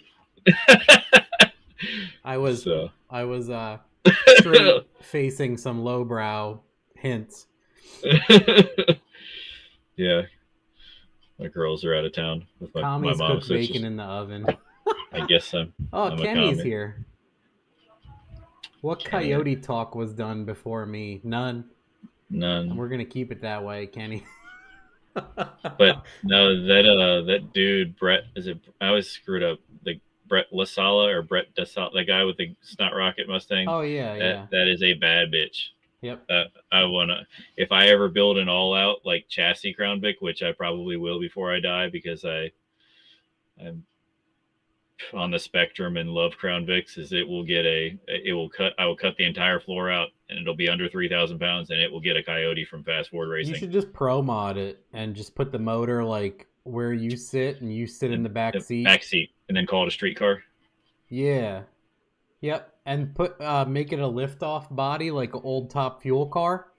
Or new ones. What's that? What car is it? Top Fuel. What are those funny cars? Yeah, the old funny cars, like from the Funny car has a lift-off body. So you go to a car meet and you like lift the tub off and get out and prop rod it.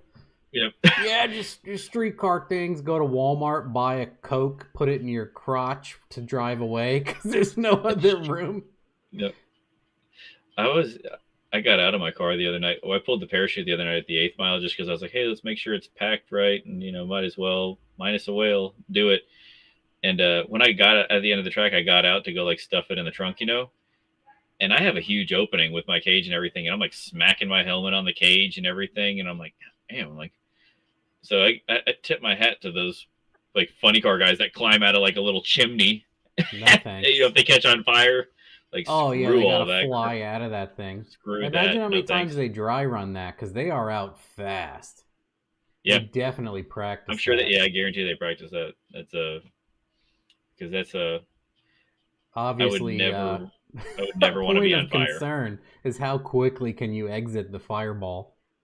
Yeah, I should practice that because at least go through it because it's like, okay, I want to try to get it slowed down. Should I try to pull the fire bottle? Should I get the seatbelt off? Make sure the car stops first so you're not like opening the door into a Jersey barrier. Yeah. So that's a good question. Do you like big American cars in general, or is it just Crown Vic platforms? Just Panthers, body on frame. I have a. How many? People don't know how many you have.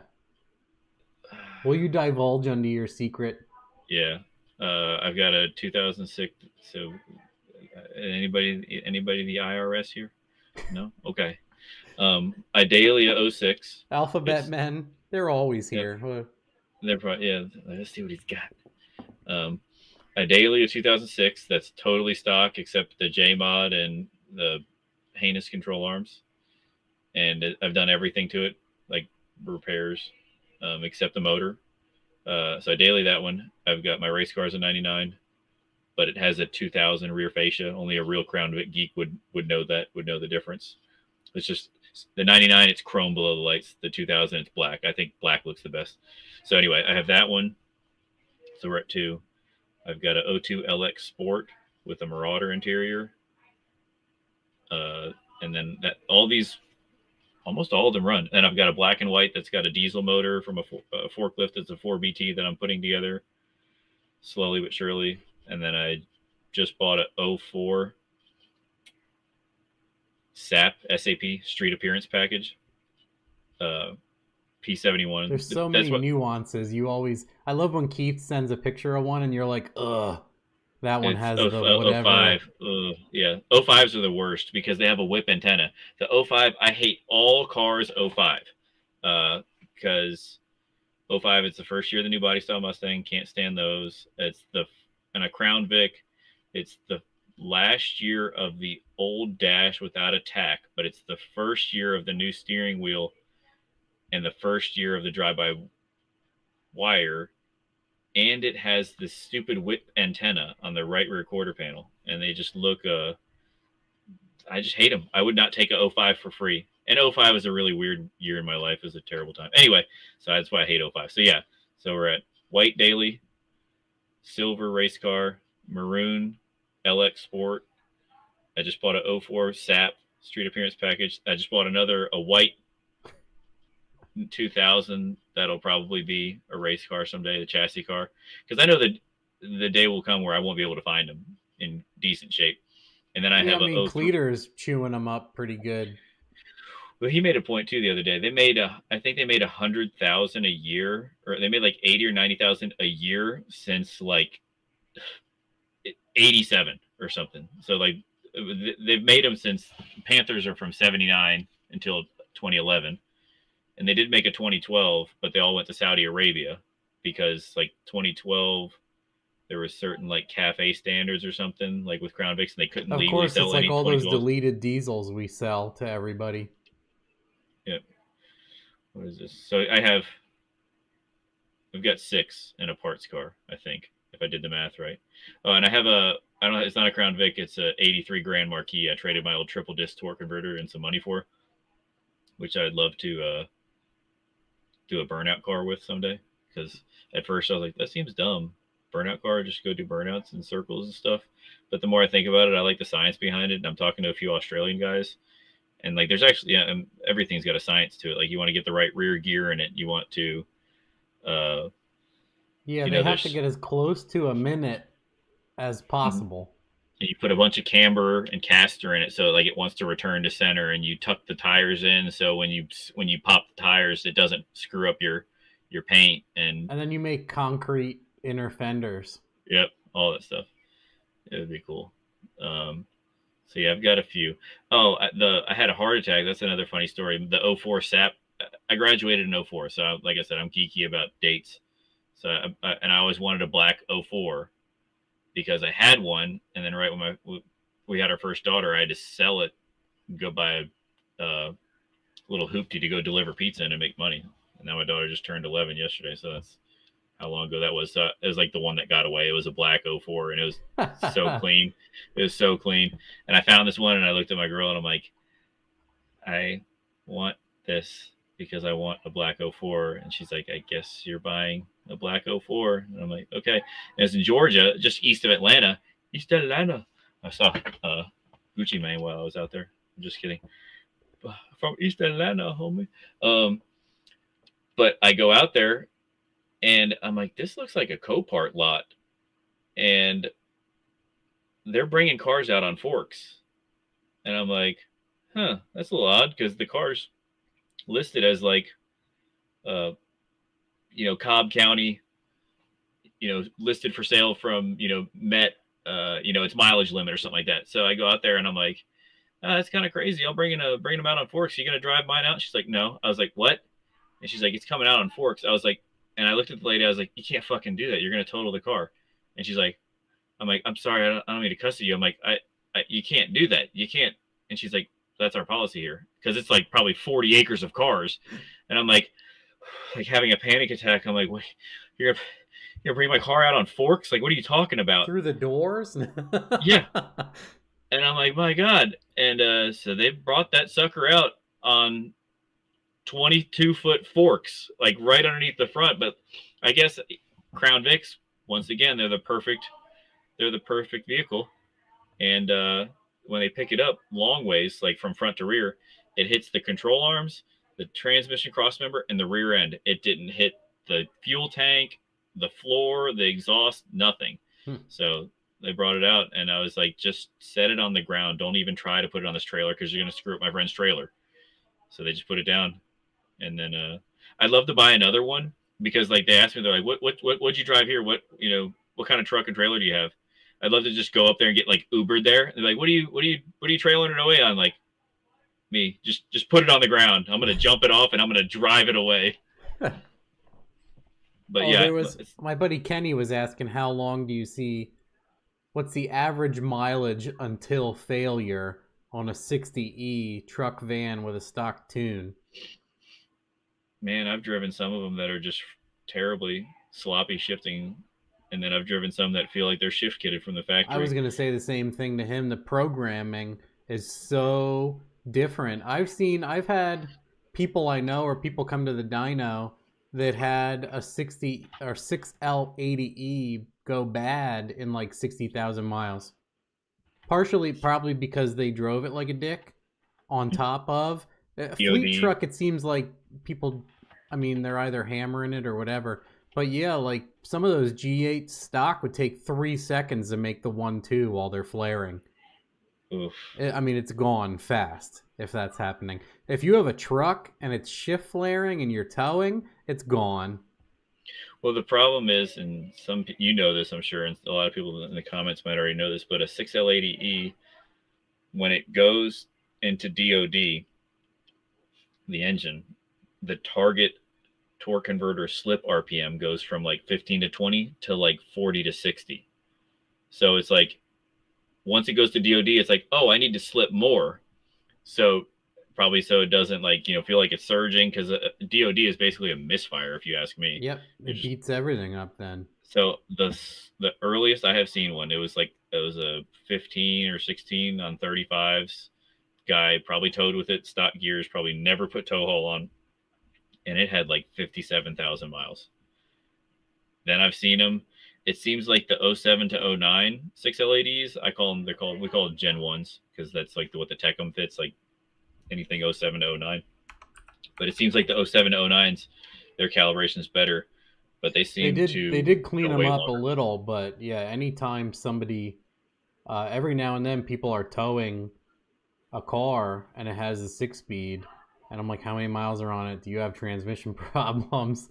And then for like $100, I'll do DOD off and then fix a lockup till 5 and 6 and maybe throw a little bit of pressure at it, and we'll take it up and down the road until it bumps shift but doesn't spill your coffee, is what I always say to people. And I'm like, I guarantee I added 100,000 miles to your tranny just now. Yep. So I would totally agree with that. But I think, did you say somebody asked how long do you see a 4L6D lasting? No, in a stock truck? at Techmark asked me to clarify. I partially said 4L and then I went 6L80. Well, We're talking about 6L, 6-speed autos. Yeah, the 6L. If you don't know anything and don't have HP tuners and you just put one of those little plugs in that turns the DOD off, disables it, and you always use tow haul and service it regularly and have stock tires on it, I bet you would go 150 to 200. Yeah, this guy is agreeing with me too. He says I see 1500s flaring at 60K. I think that might be an 8-speed though, or is that still a 6-speed? It's whatever the RPO code it has. If it's a 6.2, it would have an 8-speed, which I'm fighting one of those right now. It's all in the tune, Kenny. That's why, Cameron, you can't build one of those transmissions and give it a warranty because the tune will burn it. So you also do all the same things, like turn off the lockup. People don't know, I'm spewing that, but people don't know. So most of the stock 6L80E tuning will lock in second gear, and then it'll unlock and lock and shift and unlock and lock and shift. And then go to DOD and slip its ass off. It does a long lockup so you don't feel it. So midway through its locking, it'll up or down shift while it isn't even locked. And then so what it does is it turns the converter clutch into sand and then pumps it through the transmission. And then the transmission has times where it can't understand the amount of applied torque and it doesn't shift fast enough. And then it does what's called a flare, where it feels like it gets stuck in neutral and then it slip and slides into a gear, or it clunks because it's halfway through lockup and downshift. And then you're like, what's going on? So you're pedaling it and then you're exacerbating the whole problem.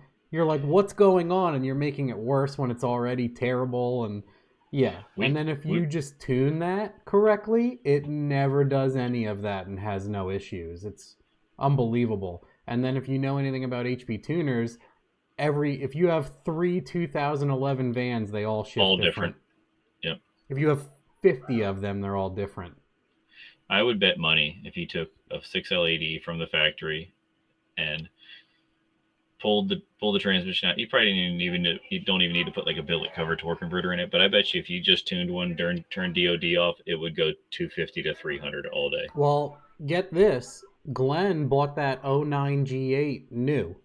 Mm-hmm. And I tuned it immediately. It has 260K on it. Original.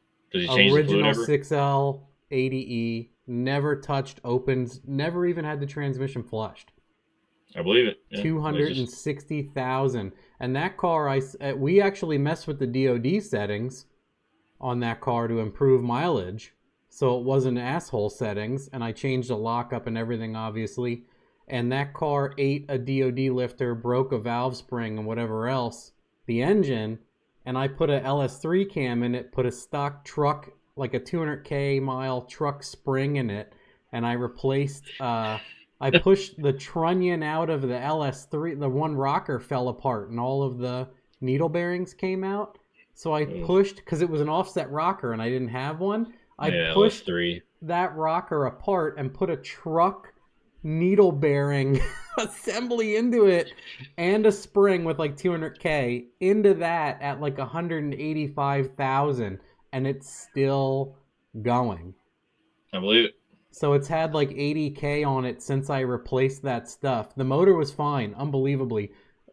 cylinder head and the lifter or the where the valve springs are, it's filled with needle bearings. Unbelievable. Pull it out with a magnet and cross your fingers. It dropped the lifter, it took a lobe off the cam, it broke a valve spring, and it shit all the needle bearings out of a rocker. All at once.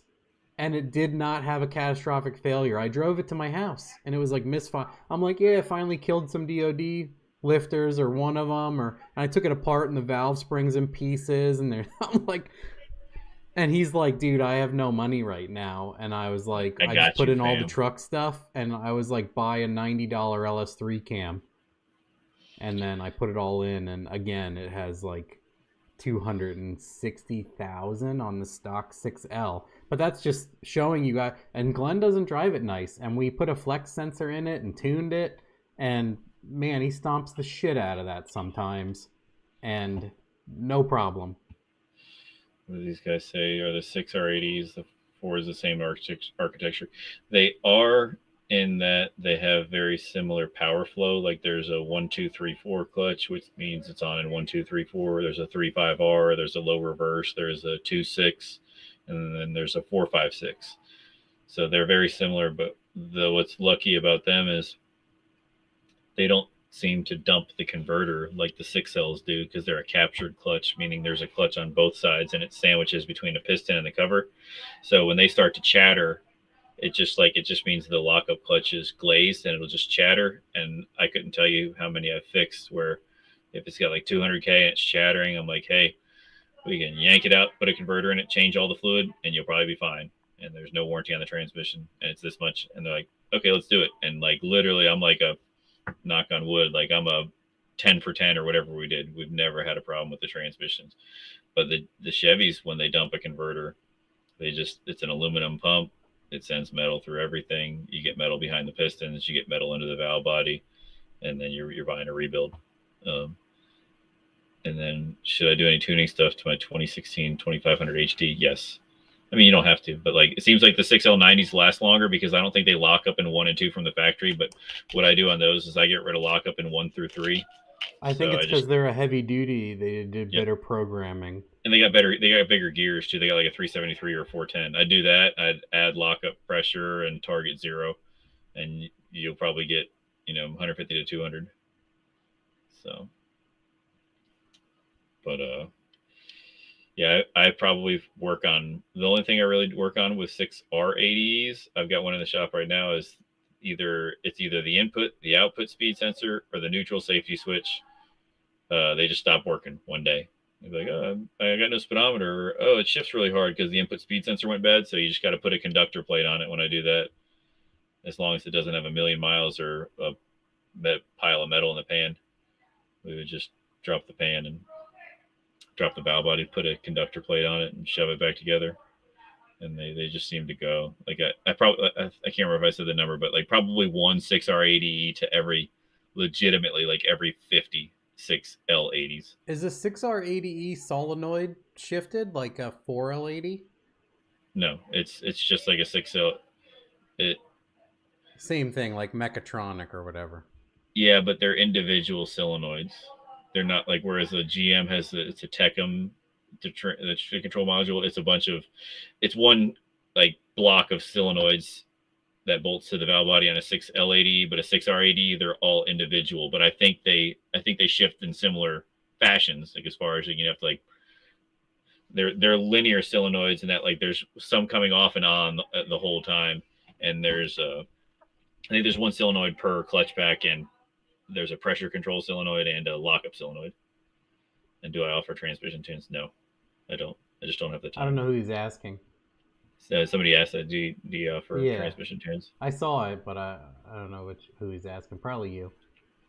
Yeah. Chris, what do you think of the 8 HP? I've been looking at stuff for them.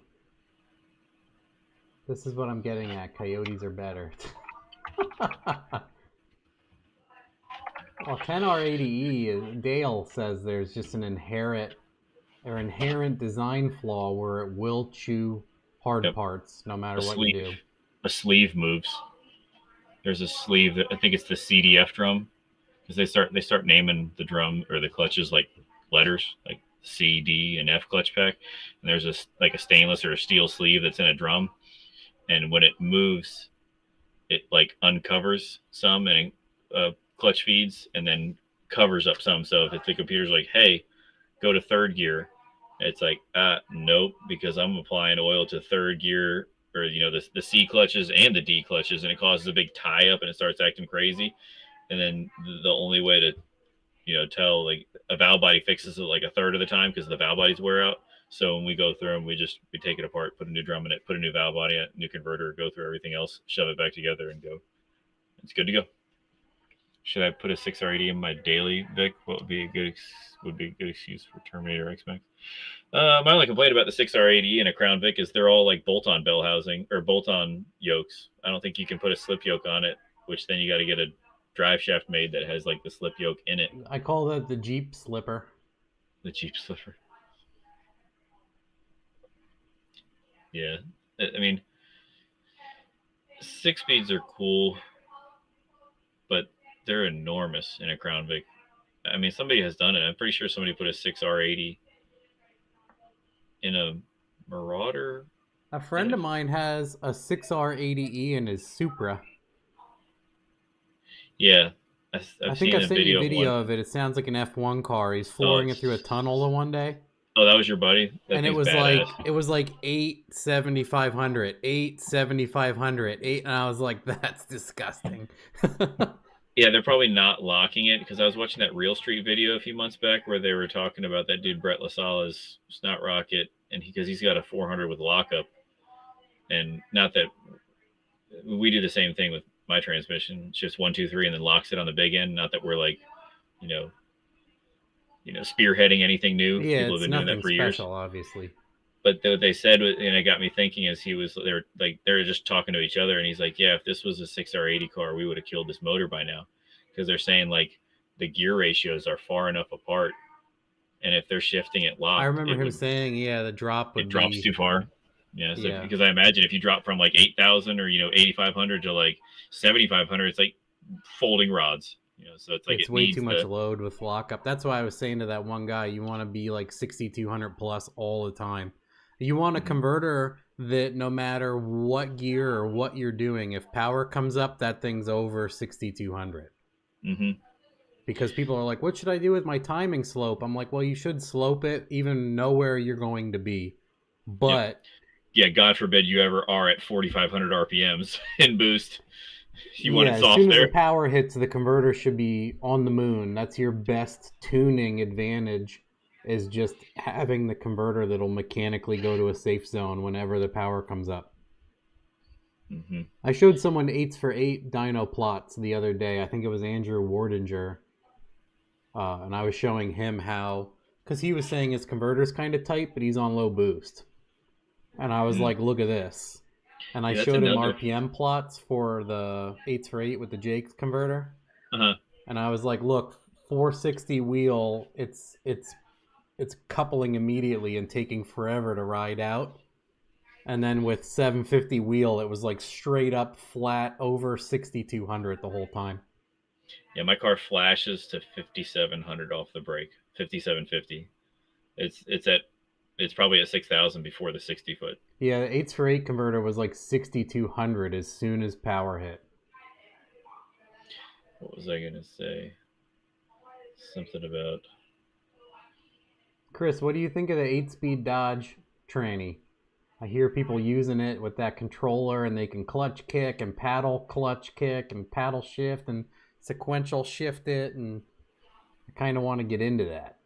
I kind of want a piece of that. It seems like some of the Dodge people don't have kind things to say about them, but it's like they're Dodge owners. I don't have kind things to say about them. But like, it's like heart doctors only see people with bad hearts. Like you're only going to hear the bad stories about I the say it to the speeds. ER when I used to do emergency department stuff. Yeah, they're always like, oh, never do that. I'm like, shut up. Shut up. Yeah. All you see is people putting glass bottles in their ass. Shut up. Nobody I know has had a glass bottle blow up in their ass. So see somebody getting the pickle jar in the Publix or something. It's like, oh my God, stay away from that. Like, I'm just gonna eat the pickles. Yeah, Chris No, just said the Dodge 8-speed holds 700 plus in a land yacht all day. That's why see, I'm there. interested in doing the trans and a controller and putting it in like my Fairmont. I'll say this: I live in Clarksville, Tennessee, next to Fort Campbell, Kentucky, and I see Chargers everywhere, And people driving are like hammering them incorrectly. fucking lunatics everywhere, and I just don't get calls on them. People very rarely call me and say, "Hey, go to 8-speed," and a lot of the times, I mean, I would just try to price it to not deal with it, just because it's going to be a train wreck. I hate to say that. A lot of people that own Chargers that are in the military can hardly afford to pay the car payment on as it is, let alone when I tell them they need to give me $7,000 to put a transmission in their car, they're going to go, what?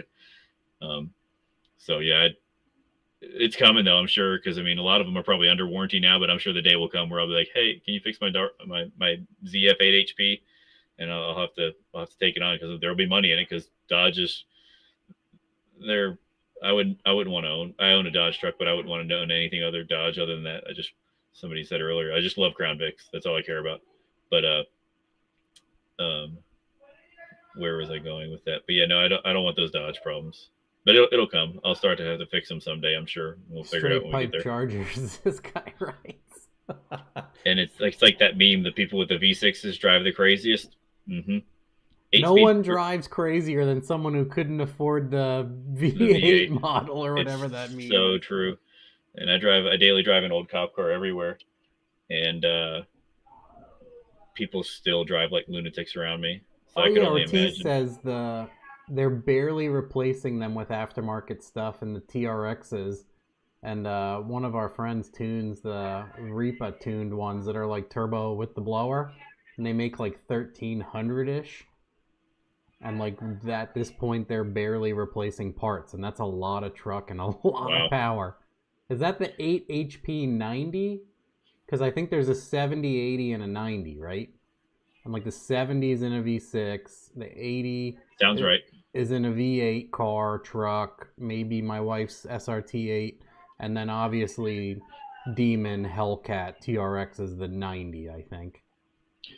It's crazy how at least I've gotten quotes on a couple of used ones for some people, but the problem is maybe Chris or somebody knows how to tune them. They can tell me, but like if it's got a dial on the dash, we did one for a used car lot one time, and it had a bombed 8-speed, and they brought us a used one. They're like, hey, can you put this in? We're like, okay. We put it in and flushed it, and we go to start it. It won't start. It doesn't recognize what gear it's in. And it like thought it was getting stolen because the VIN is in like the shift motor inside the transmission. So we're like, I don't know what else to do. So we just took the valve body off the one that came out of it, cleaned up it's either a harness or like the TCM is in the transmission. So we dropped that, cleaned it up, put the original harness in the used transmission, and it went down the road. And we were like, whew, dodged a bullet there, because we tried to like program it. So I don't know if there's a way to actually write over that stuff. And I think we even tried to plug it in. And download it with HP tuners to do like download it and write entire or something like that.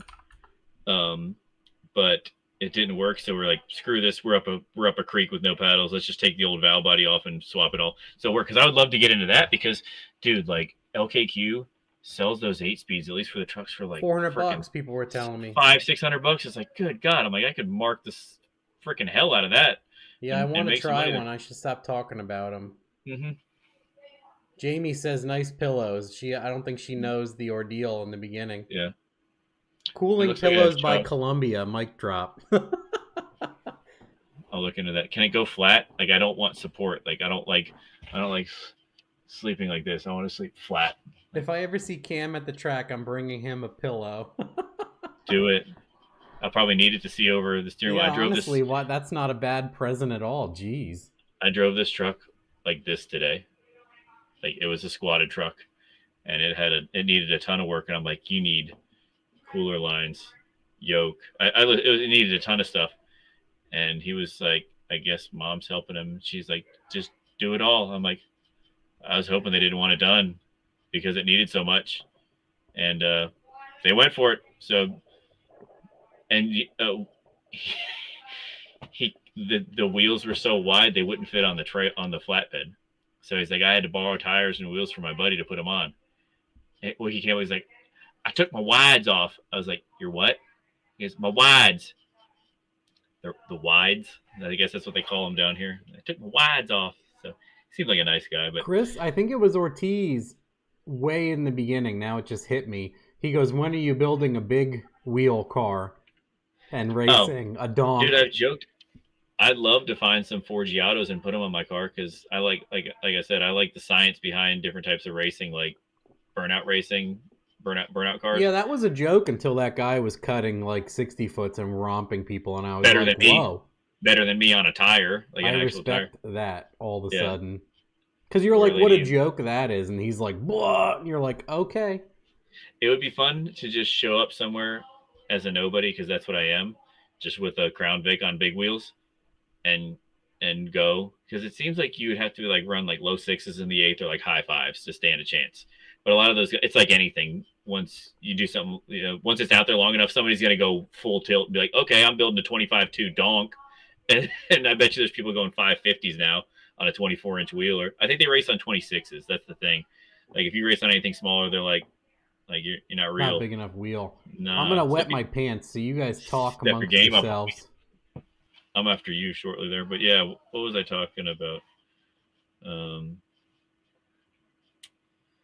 What was I saying? Yeah, Matt will tell you the story about the pillows, Jamie. At least the Dodge stuff is lightweight. Yeah, I get it.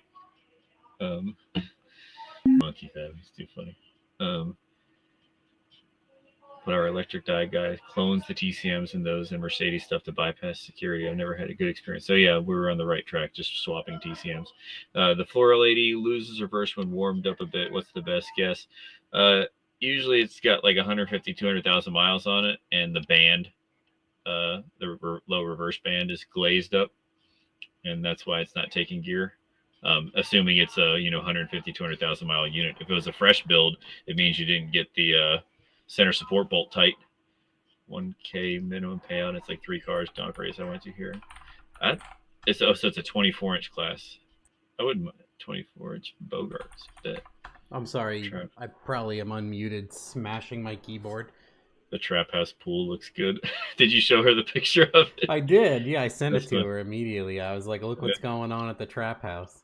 The trap house. Oh, yeah, that's my Wi-Fi name.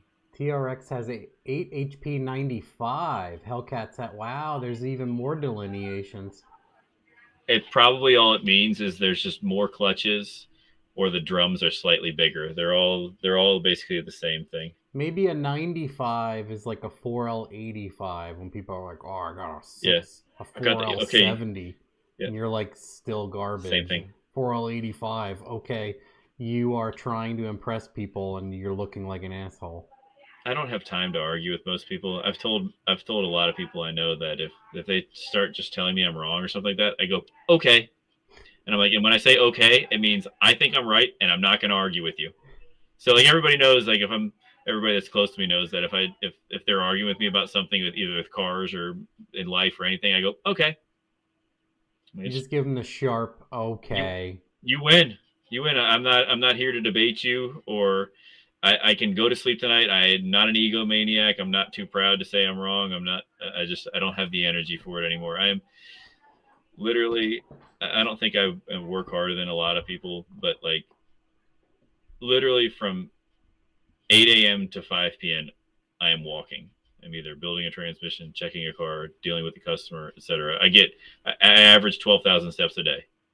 Granted, that helps that I have short legs, so I don't cover the same distance as most people, but I think I have a big stride for my height. But still, I do not have the time or energy to argue with people. It's one of the benefits of getting off Facebook.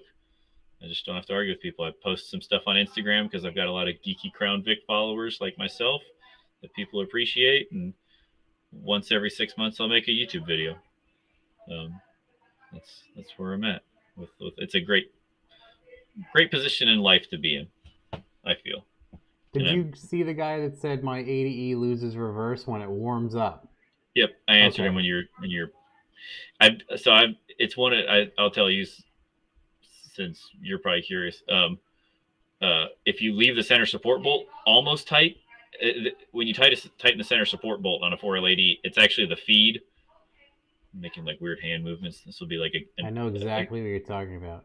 Yep. Because I couldn't take my 80E apart that one time. I was trying to build a mock-up one, and you're like, did you take the center support bolt out? And I'm like, no. No. And you're like, that holds everything together. And I'm like, son of a bitch.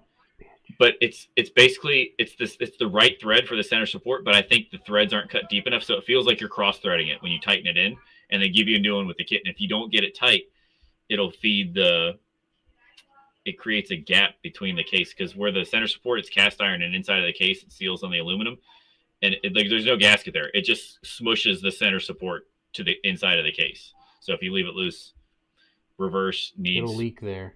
Yep, and reverse is the first place that'll show up. So if you have a fresh build, it'll be there. That's where your leak will be, and that's why you will lose reverse. But if it's got 150, 200,000 miles on it, it means the box truck has seen better days, and backing up inclines loaded up full of a bunch of furniture from moving soldiers around has given it up, and it's time to go through it. So our Crown Vic rear end's any strong? Yeah, in 06 they started putting 31 splines in it. But I mean, they're 8.8s. I love them. I still have an 8.8 in my car. Mm-hmm. Yours is still an 8.8? Yep, still a it 35 just has the splines parts in it. I mean, it has a stock ring gear and stuff, but you just have axles and some bracing so it doesn't fold it when it hooks. Yep, we'll figure it out, because it's like I think an 8.8 kind of gets the same rep as like the Dodge 8-speeds, in that people like it's junk, but it's like, who's out there pushing them like really hard? I mean, Mark barely had anything done to his as far as built and supports and 780s. Yep. But yeah, and nobody has a clear answer, because I'm dumb in building a 3,900 pound car. So there's like, I mean, I was looking through old Yellow Bullet threads the other day, and it was like old outlaw, when they called it outlaw drag radio, when it was but now a radio versus the world. And Steve Jackson's old orange car that was probably going 450s or 440s, and had like a 2,000 or 2,500 horsepower big block in it. You look underneath it, it's an 8.8. And it would be cool to talk to like Hedrick or one of those guys. I bet I mean, who knows what they have? What, a sheet metal 9-inch or still the 8.8-ish? I think it's a 9-inch now, but they went dummy fast with an 8.8. A lot of those guys just swap because they know, like, you're 60E in your boss's truck. Mm-hmm. You're like, I just don't want to explode this. Yeah. Just like, well, you did a built engine, and they went pretty... Carl Pritz and Hedrick and a lot of those guys, stock bottom end, flying, but they're like, I don't know how long I can do that. It's dumb to stress it that much, that long, and expect no failure. I'm just gonna keep pushing mine, because when you do finally break an 8.8 ring gear, it's gonna happen probably in first gear at the trans brake launch, and that's where gonna crush it then, and you really won't be flying. Yeah. That, and I mean, it'll probably damage the transmission. It usually hurts the low roller clutch, and that's when, if you hurt that the next time out is when the direct drum overspins and blows up. But I've got a SFI 4L80E case, so I'm not worried about it coming through my floor, because I've seen crazy. That's why I want to put this Glide I have in, because it's got an Ultra Bell. Does it have is it aftermarket case? No. Or just the bell? It's a stock case. It just has the bell. Yeah, put a blanket over it too. A little blankie. They don't seem to blow up as much. But yeah, I'm just gonna keep pushing mine until it finally does break, and I'll probably just biannual, or once every couple of years, just pull the rear end apart, see if the teeth make sure it still comes apart. Yeah, because check your spline walking. Well, when I had my rear end apart, to what was I doing? I think I was changing the gear. I went from a 373 to a 355, because this setup should go faster on the big end, so I want a longer gear. When I took it apart, the right side axle, it was just the slightest bit of twist that you could barely see with the naked eye. Like, you'd have to probably put like a straight edge on it to see the twist. I remember you showing me that. You're like, yeah, just barely barely bent, but yeah. So I'm just gonna run it and see what happens, and then because it's either do that or spend like $7,000 to do wishbone, because the Crown Vics have a Watts link, and it's a big pin that comes off the front of the housing that attaches to the Watts link, and that big S pattern, whatever you want to call it. So you could not easily do that with a 9-inch. So if you do a 9-inch, you're going to want to do wishbone.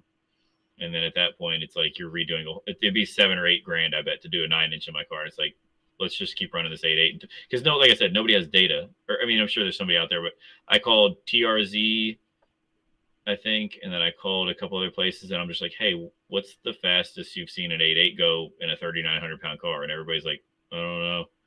Like nobody like, because of course I don't want to say they're biased, but they're like, well, we recommend 9-inch at that point. And I'm just like, I want to be like, hey, I went 8s with a 0.2 inches is what I always say to people. I know there's many other differences, but I like to be like, it's there.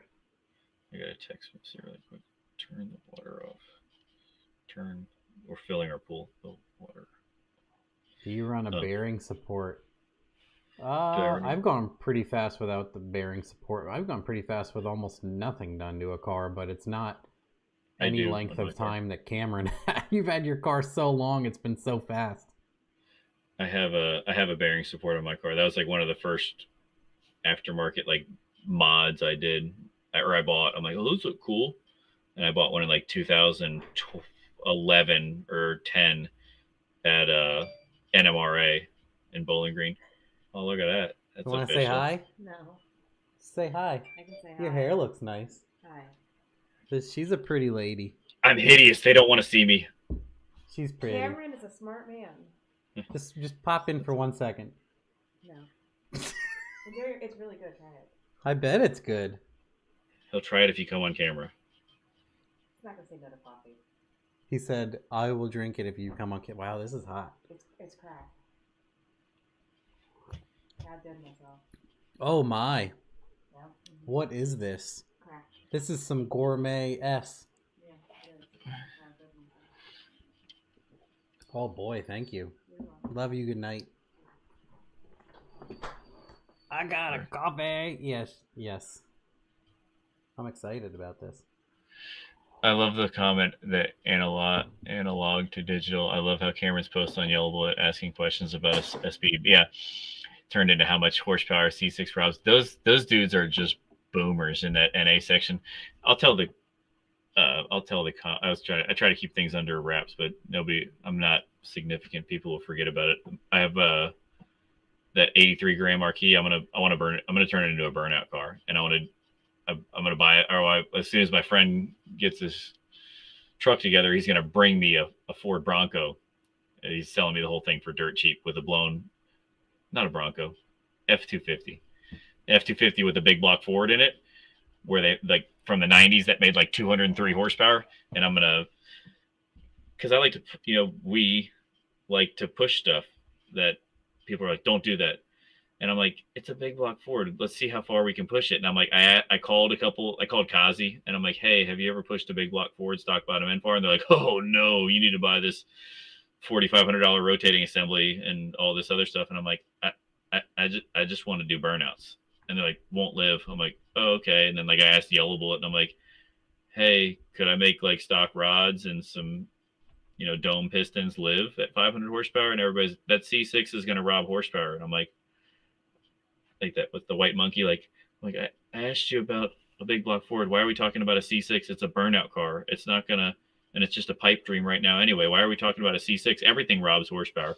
But he said, that C6 will rob 100 horsepower. I was like, oh, okay. So if the engine makes 100 horsepower, I'm gonna make 0 wheel horsepower. Yeah. And they're like, you're missing the point. Like, you're missing the point. And I'm like, no, I'm not. You are. Such a troll. It's pretty neat to see.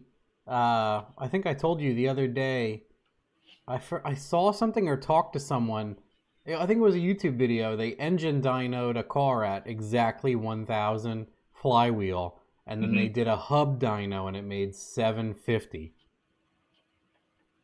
25%. It was a fullboost.com video, or it was a Skid Factory. I think it was the Skid Factory. I think you said Skid Factory. They had that 8.2 liter big block 3rd gen. The guy was still running a full-length torque arm. Oof. I was like, whoa. And immediately he was like, everyone in the States relocates this to be shorter and it works better, but blah, blah, blah. Like, he knew right away the comments would be like, why aren't you running a BMR short one? Blah, blah, blah. Why are you attaching it to the transmission, you idiot? Why don't blah. you segregate it from the transmission? Big problems, big problems. It's like, it's just a lot of people. I feel a lot of people, I mean, there's some merit to it. I don't want to just constantly disagree with people, but I mean, it's working in that car, so I don't care, whatever. I just hate when someone's trying to tell you when something doesn't work, or it's working when it clearly doesn't. I'm like, you're delusional. You need some help. Yep. Oh, so. Someone just I was gonna say maybe in a year or two it'd be cool to do like the newer big block, like the 8.1, or I'm sure, I don't know enough, but there's some newer ones. Maybe the 8.1's an older one, whatever.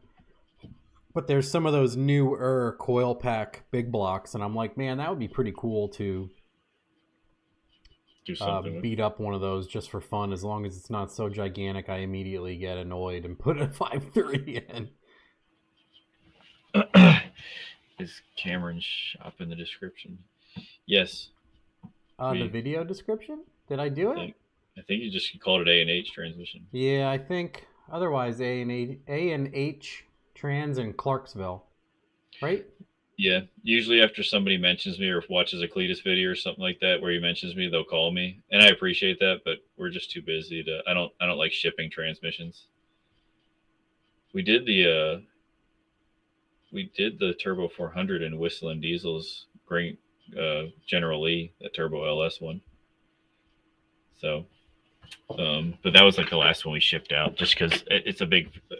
I did one for our buddy Doug Kistler, like 5-6 years ago, and he put it in, immediately had issues. I was like, oh my god, never like, doing this again. I'm like, good god. And it was like, I think I got like an old rebuild kit that the paper on the valve body gasket was like crisp, or and when it tightened it down, it cut this little section on the case and it blocked the second gear feed.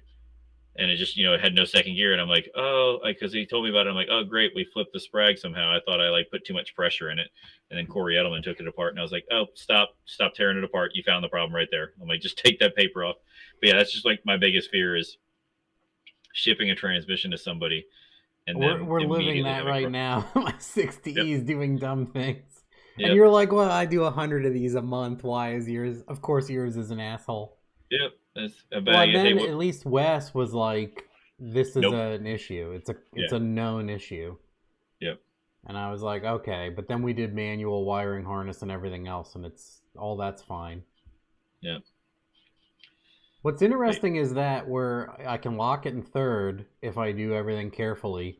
And then, like I was saying to you, if I accelerate lightly and push fourth on the shifter, it'll shift fourth locked and stay locked. But then after a certain amount of time or enough pedal, it does the same thing. It's like, oh shit, it realizes it's not screwing up, and it does like the downshift unlock third thing. Yep, not fun. It would be funny to just take my employees' Terminator X-Max and trans harness and just ship it to you and just plug it in and go, hey, it works. And like, I wish there was like a way to. I mean, I did that with the Beamer one. I took the one out of the 3 Series here. Oh, you did? I did that the same day. I did 280 in both, and then I did 3.0 in both, and it still did the same thing. How do I sleep after I can drink coffee. A lot of times I drink coffee before bed. That's why go right to sleep. She asked me earlier if I wanted a coffee, and I was already drinking a Starbucks. I finished the Starbucks, emptied my bladder, and asked if she could make me the coffee now, and then she brought it out, and I'm going to drink that too. It's like when I used to sniff Xanax and go drive. It's like you get used to it. You get used to it. It's a bad joke, kids. Don't caffeine had never affected me ever, so it's not like I got used to it. It's bad. A funny you get joke. Used to it, kid. You get used to it. Just have more Coke. Yep. So, but yeah, it would. We'll see how far we can go with an 8.8. It's got 35 splines and a spool and 9-inch ends, and yeah, I mean, you're a good test because your car's heavy, and it's leaving on a brake, and it cuts a 60, and it goes fast. Because like the ultimate goal with the car would be to go 7s. I think it'd be hilarious to go sevens in a 4-door. Yeah. You know, that's a while away. And I'm like, could I do it? It would probably take a bigger motor. It'd probably take like a 427 and bigger twins. I'd love to do it with an overdrive transmission and an 8.8. And if I just do it one time, I'd be like, okay, cool. Because I get nothing out of constantly leaning on my car. Like, I tip my hat to all those YouTubers that are like constantly trying to go faster. But like, that's one benefit of not being on Facebook or having a big YouTube channel is I'm not like setting myself up for constant growing expectations. Like, I wouldn't want that pressure. I just like, Yeah, that's why sometimes I just pull it back. It's not fun to always be chasing. no. That's But why yeah, as soon as I did the truck, made all that power, I'm like, I'm going right back to some basic stuff to show you guys. And It's then just not- Don't BS not Me worth was it. born. But yeah, that'd be the ultimate. Well, this fall, because I want to do sick week in it. I think that'd be really cool. I know me and you always joked about like, oh, those guys, there must be masochists to just go down there and just suck. And I'm like, maybe I've matured. I'm like, I want to try to do it one time. So this fall, after we get my car more dialed in, I want to drive it up to Bowling Green, which is 74 miles door to door. And I'm under my parents' AAA. They pay like an extra $10 a year, and they're like, here, have a AAA card. So if I blow it up, it's 74 miles. They'll tow 75 for free. So if I blow something up, they'll just call AAA and tow it home. They do 100 here. Oh, really?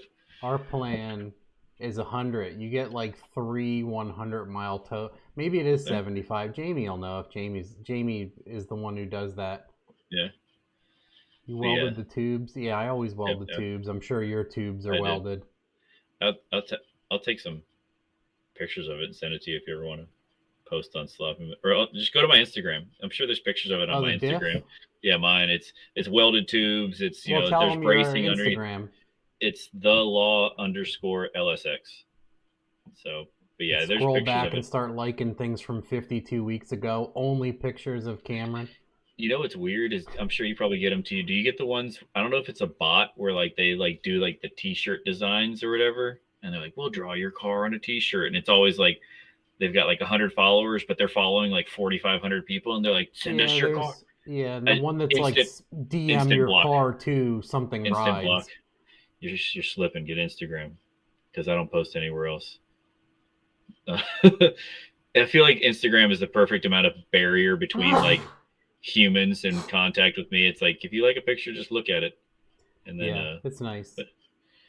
But yeah, I'm going to drive my car out to Bowling Green this fall, crack off a couple 8-second passes after I drive it through the gates, and then I will fill my tires full of air, and then drive back home. It's a beautiful drive in the fall from Clarksville to Bowling Green. So that was fun. Did I type that in right? At the law _LS. People were asking. Yep, that's it. There used to be an underscore between the and the law, and I was like, I'll just switch it.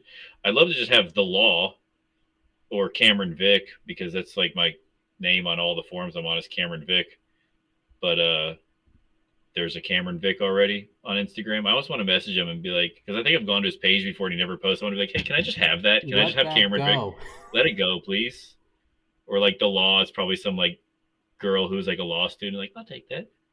But yeah, and yeah. Then they're like, give me $100,000 and I'll give you that, and you're like, go, yeah. Do I feel like a boomer being on a forums? No, not at all.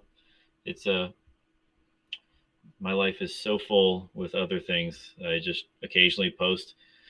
I miss it. I do feel like a boomer when I talk about it now that you mention it, because like I miss the days where you just go like type something on a forum and then you'd have to like go back. You go back and check and be like, hey, did anybody respond yet? Did like the forum, because there's always like a hierarchy of like, oh, did so and so post? Did he respond?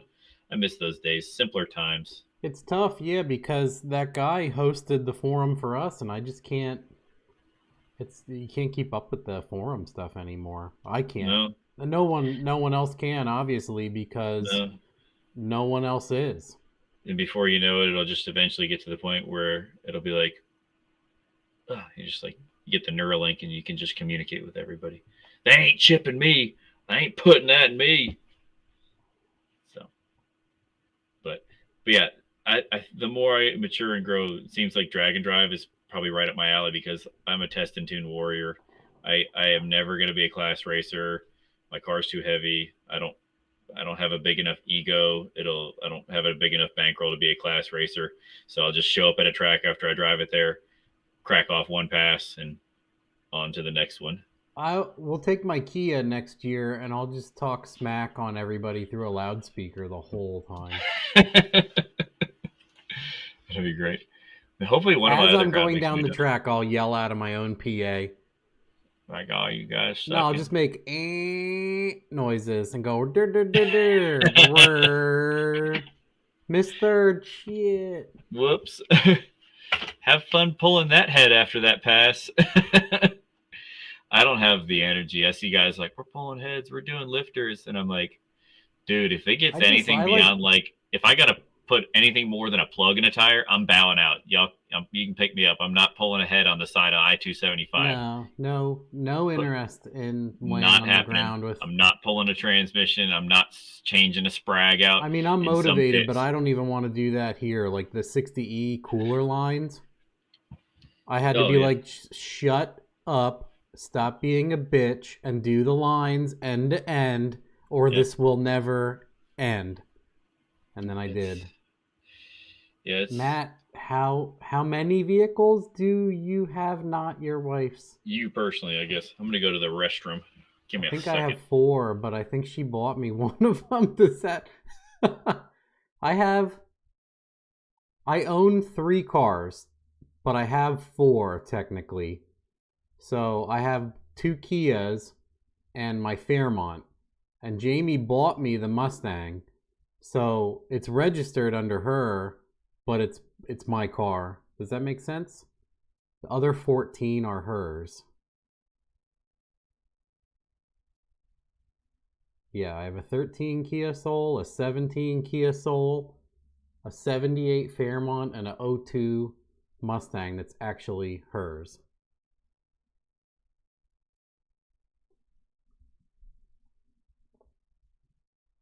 Yeah, I don't have that many.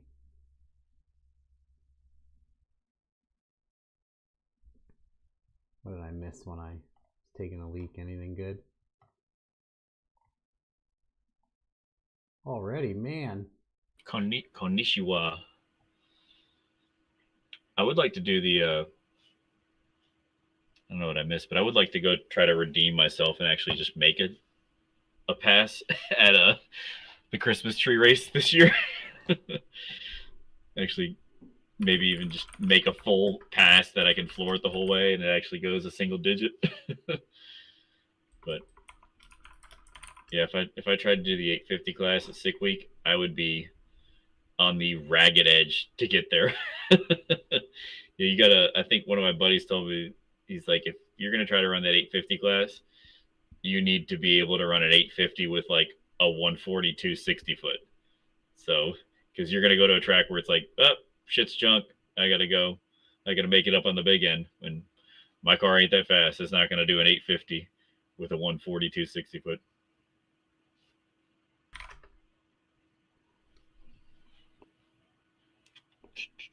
Could you hear my keyboard? I thought I muted it.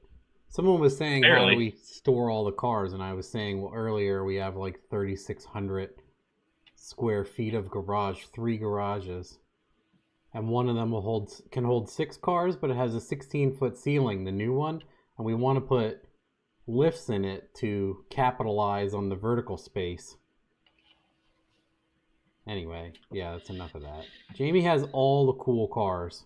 Anytime someone stops by and they're like, I didn't know, I'm like, I don't. I don't. They're hers. I don't. Mine are airport cars. You can park them on a curb.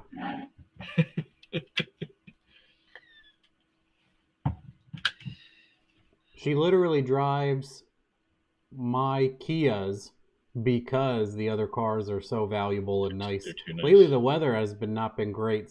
She cleans them and keeps them all. I call the new building, I call it Jamie's Cold Euro Storage.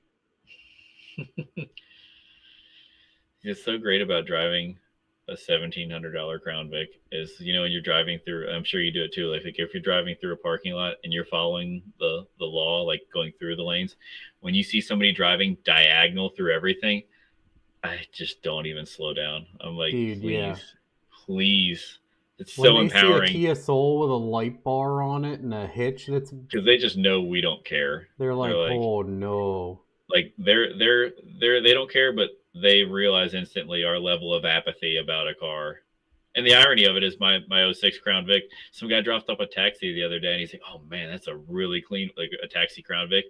And I'm like geeking out. I'm like, yours is probably an '09 because the door moldings are different. He's like, no, I don't want you to change the door moldings. And I'm like, no, like yours has the different style door moldings. You see mine, yours is probably an '09 or '09 to '11. And I'm like geeking out. He's like, oh wow, you really do know about these. And I'm like, yeah. He's like, that one's really clean.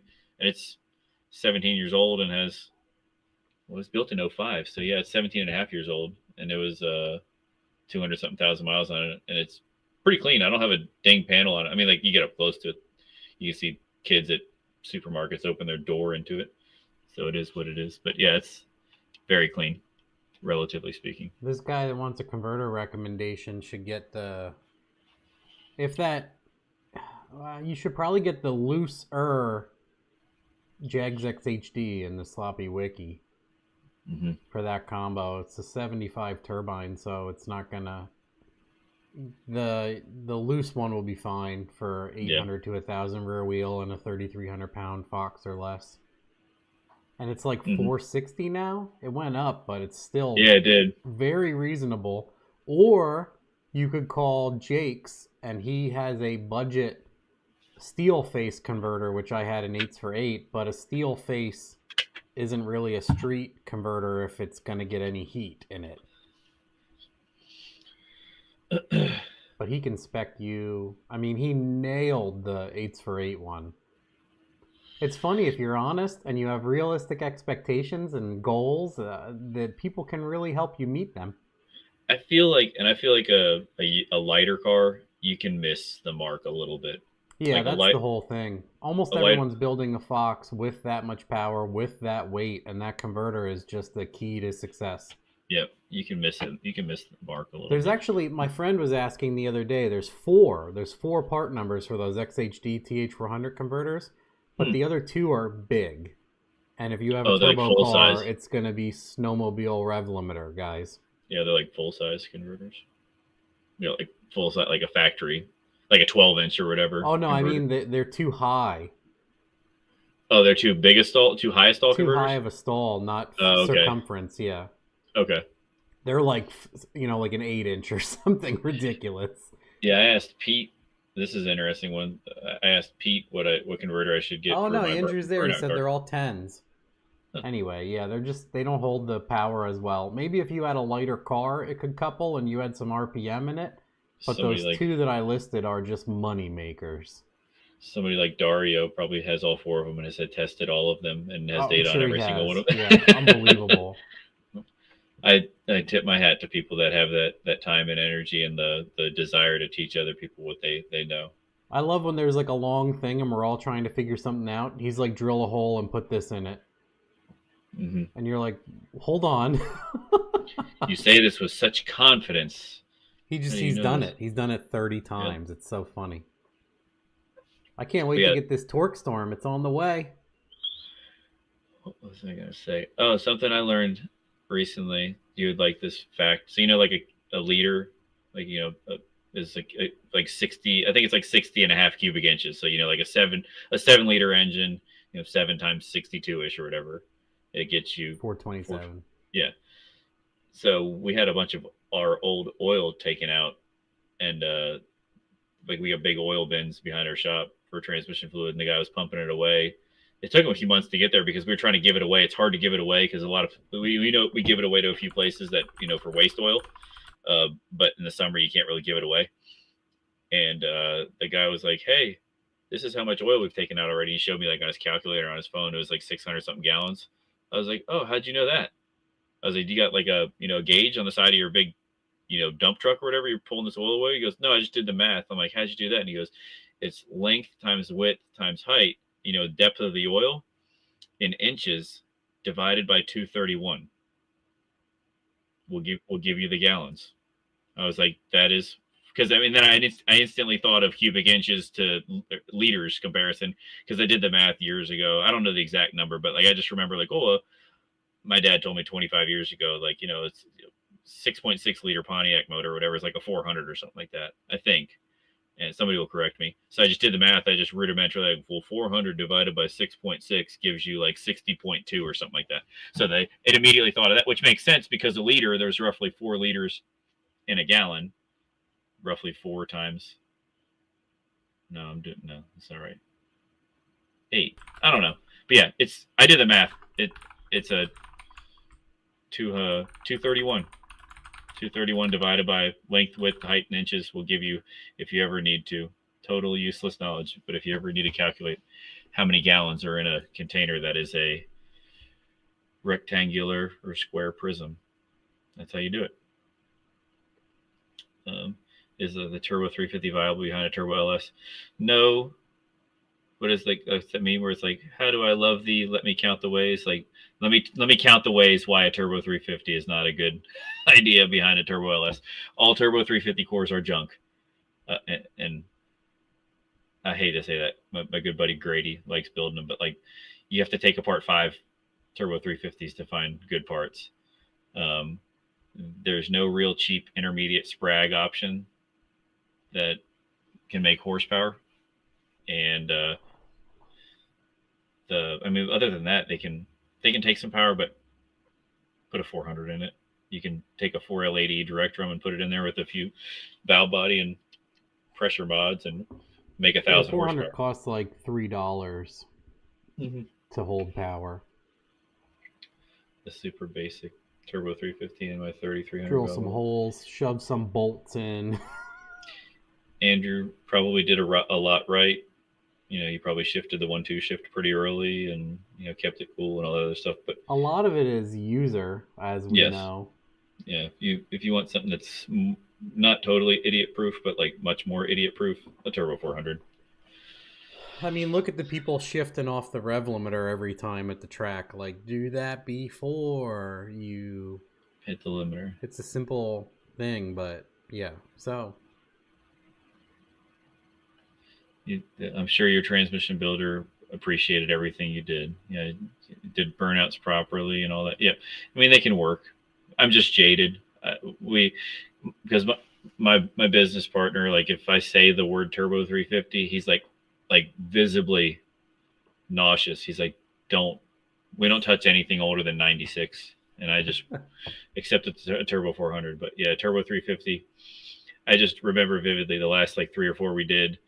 So here's a Turbo 350 person in a nutshell. They all think they cost $150 to rebuild. They think they're going to take 700 horsepower. They're not going to fill it up full of fluid properly.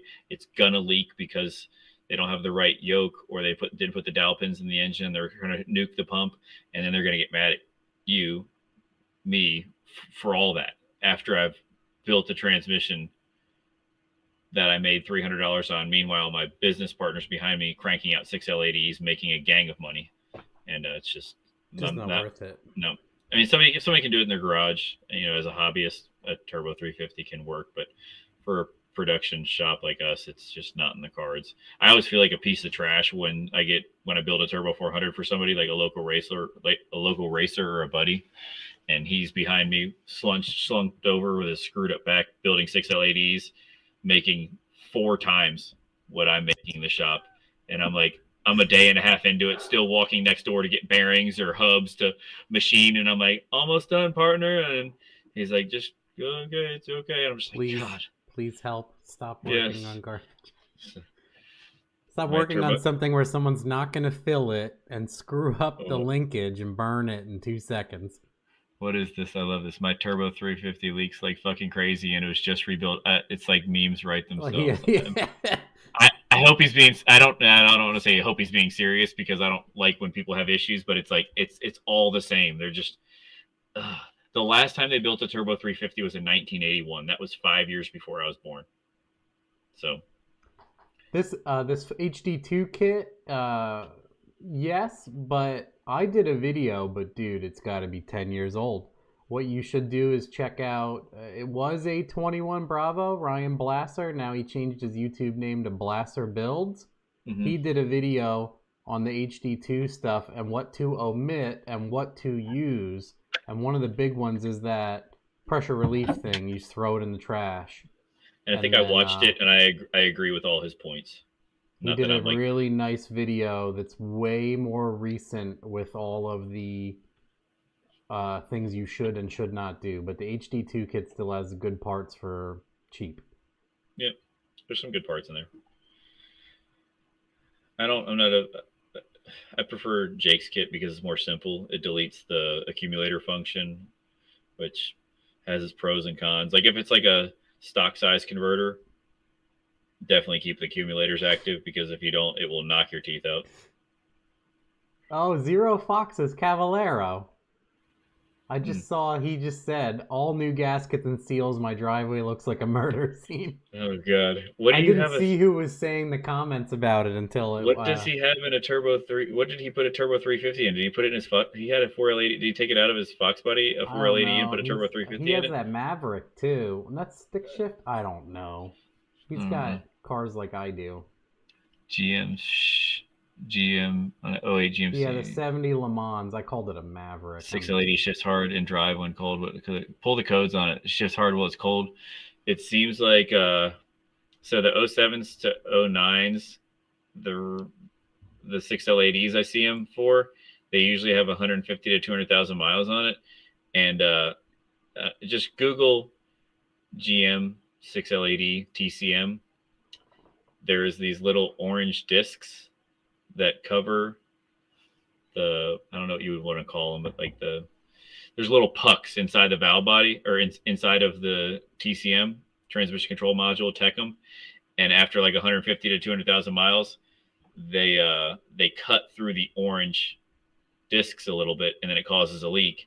Sometimes they set pressure switch codes or solenoid switch codes, and you can rebuild that, and then they go away. I just recently did it for one.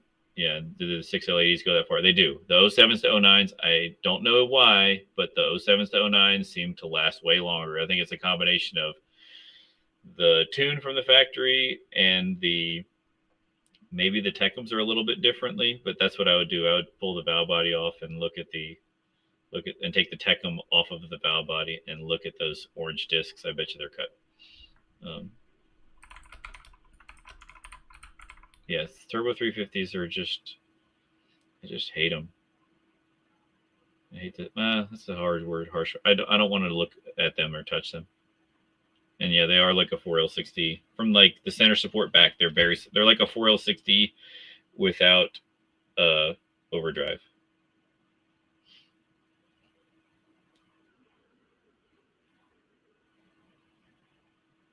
Your old white truck. Yeah, they got straight cut gears, and they probably whines in first gear. Wee. Yeah. I did it because heavier stuff, they say you want to put a straight cut in it so it doesn't thrust forward or backwards, and that's probably why I did that. I have straight cuts in mine, but we have helical cuts in my partner's, I think, because his truck's so quiet that you can hear him.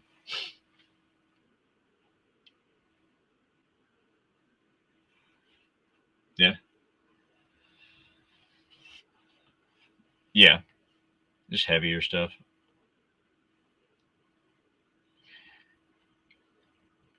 The boomers are like straight cuts are stronger, but they're really not, because if you think about it, a straight cut gear. Keep muting. I don't know. How long have I been muted? I've heard you the whole time. Well, see, it mutes on my broadcast software. Yeah, it like muted itself, guys. Did it catch me mid-sentence or what? But yeah, straight cut gear, if it's like this long, and a helical gear is like the same length, but it has an arc, so it's got more surface area. So that's why a helical gear is, I might not be using the right words, but that's why helical gears are actually stronger, because there's more surface area. But the myth or urban legend comes from straight cuts being stronger because they don't thrust forwards or backwards. They're just there. If that makes sense. I wonder why, I'm going to close the thing. Maybe that's why it's auto muting. Anywho. What torque converter do you recommend for an S10? Just call a professional. Circle D, PTC, Jake's, Yank. Just If you're not afraid of a loose ass converter, Yeah, tell he him already get a asked, and triple I S. already answered him Oh, did you? earlier. I said, you got to talk to somebody because of gear ratio and everything. If you look cool, gear does more surface area.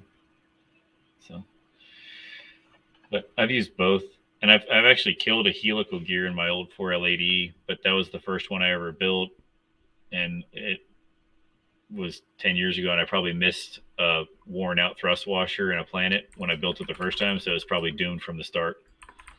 So, but dang, we're at 3 hours. 3 hours of looking at my pillows and our ugly faces. I'll borrow a pillow. I'll get you a pillow. That'll be the thing. When I go on sick week, somebody will bring me a pillow. I'll have a backseat full of pillows, like when Cletus pulls up somewhere, like, got you this dew, buddy. I bet you he's got so much Mountain Dew in all of his race cars, somebody running up to him. I would hate that. Yeah. Oh, yeah, Ryan James can do it, too.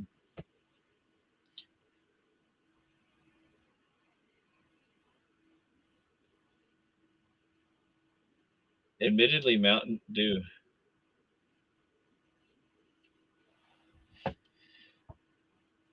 Man, there's nothing like, you're muted. Well, I'll just tell Matt. I'll tell everybody You know what Matt's what? saying because I can hear you. think it's it's bound to a shortcut on my keyboard. I feel like when I type it mutes me. Yeah, Ryan Jans is.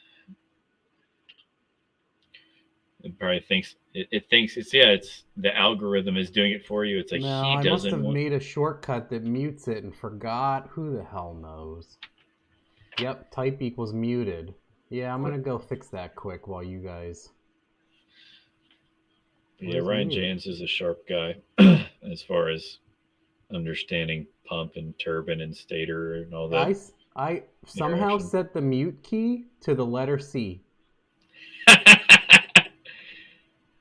What are those? What are the odds? What is that? What are those things? You probably know this because Matt knows a little bit about everything. And this is on.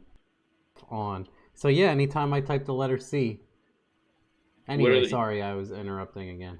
You know a lot about a little bit about a lot. So you'll probably know this. What are those things called where they like write books excluding a letter? Like they'll write somebody like there's a challenge or something. Somebody in the chat will probably know, but like that'll be like it's like the longest book ever written without the letter P, and somebody will write a book or like a story without the letter P. No, I've never heard of that. Honestly, I have heard of the things where the human brain will automatically fill if you have the first and the last letter. Mm-hmm. You can read like paragraphs. If it's all garbage, like your brain can just.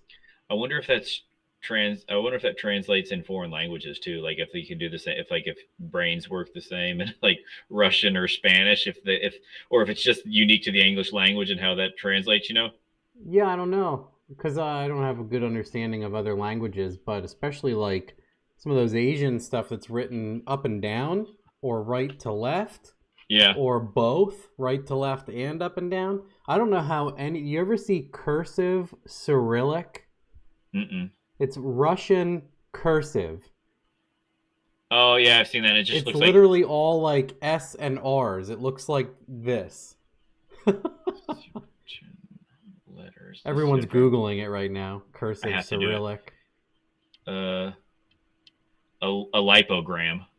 Oh, I've never heard of that, to be honest. Yeah, a work that deliberately avoids certain letters is known as a lipo. I might be saying it wrong. It might be lipogram.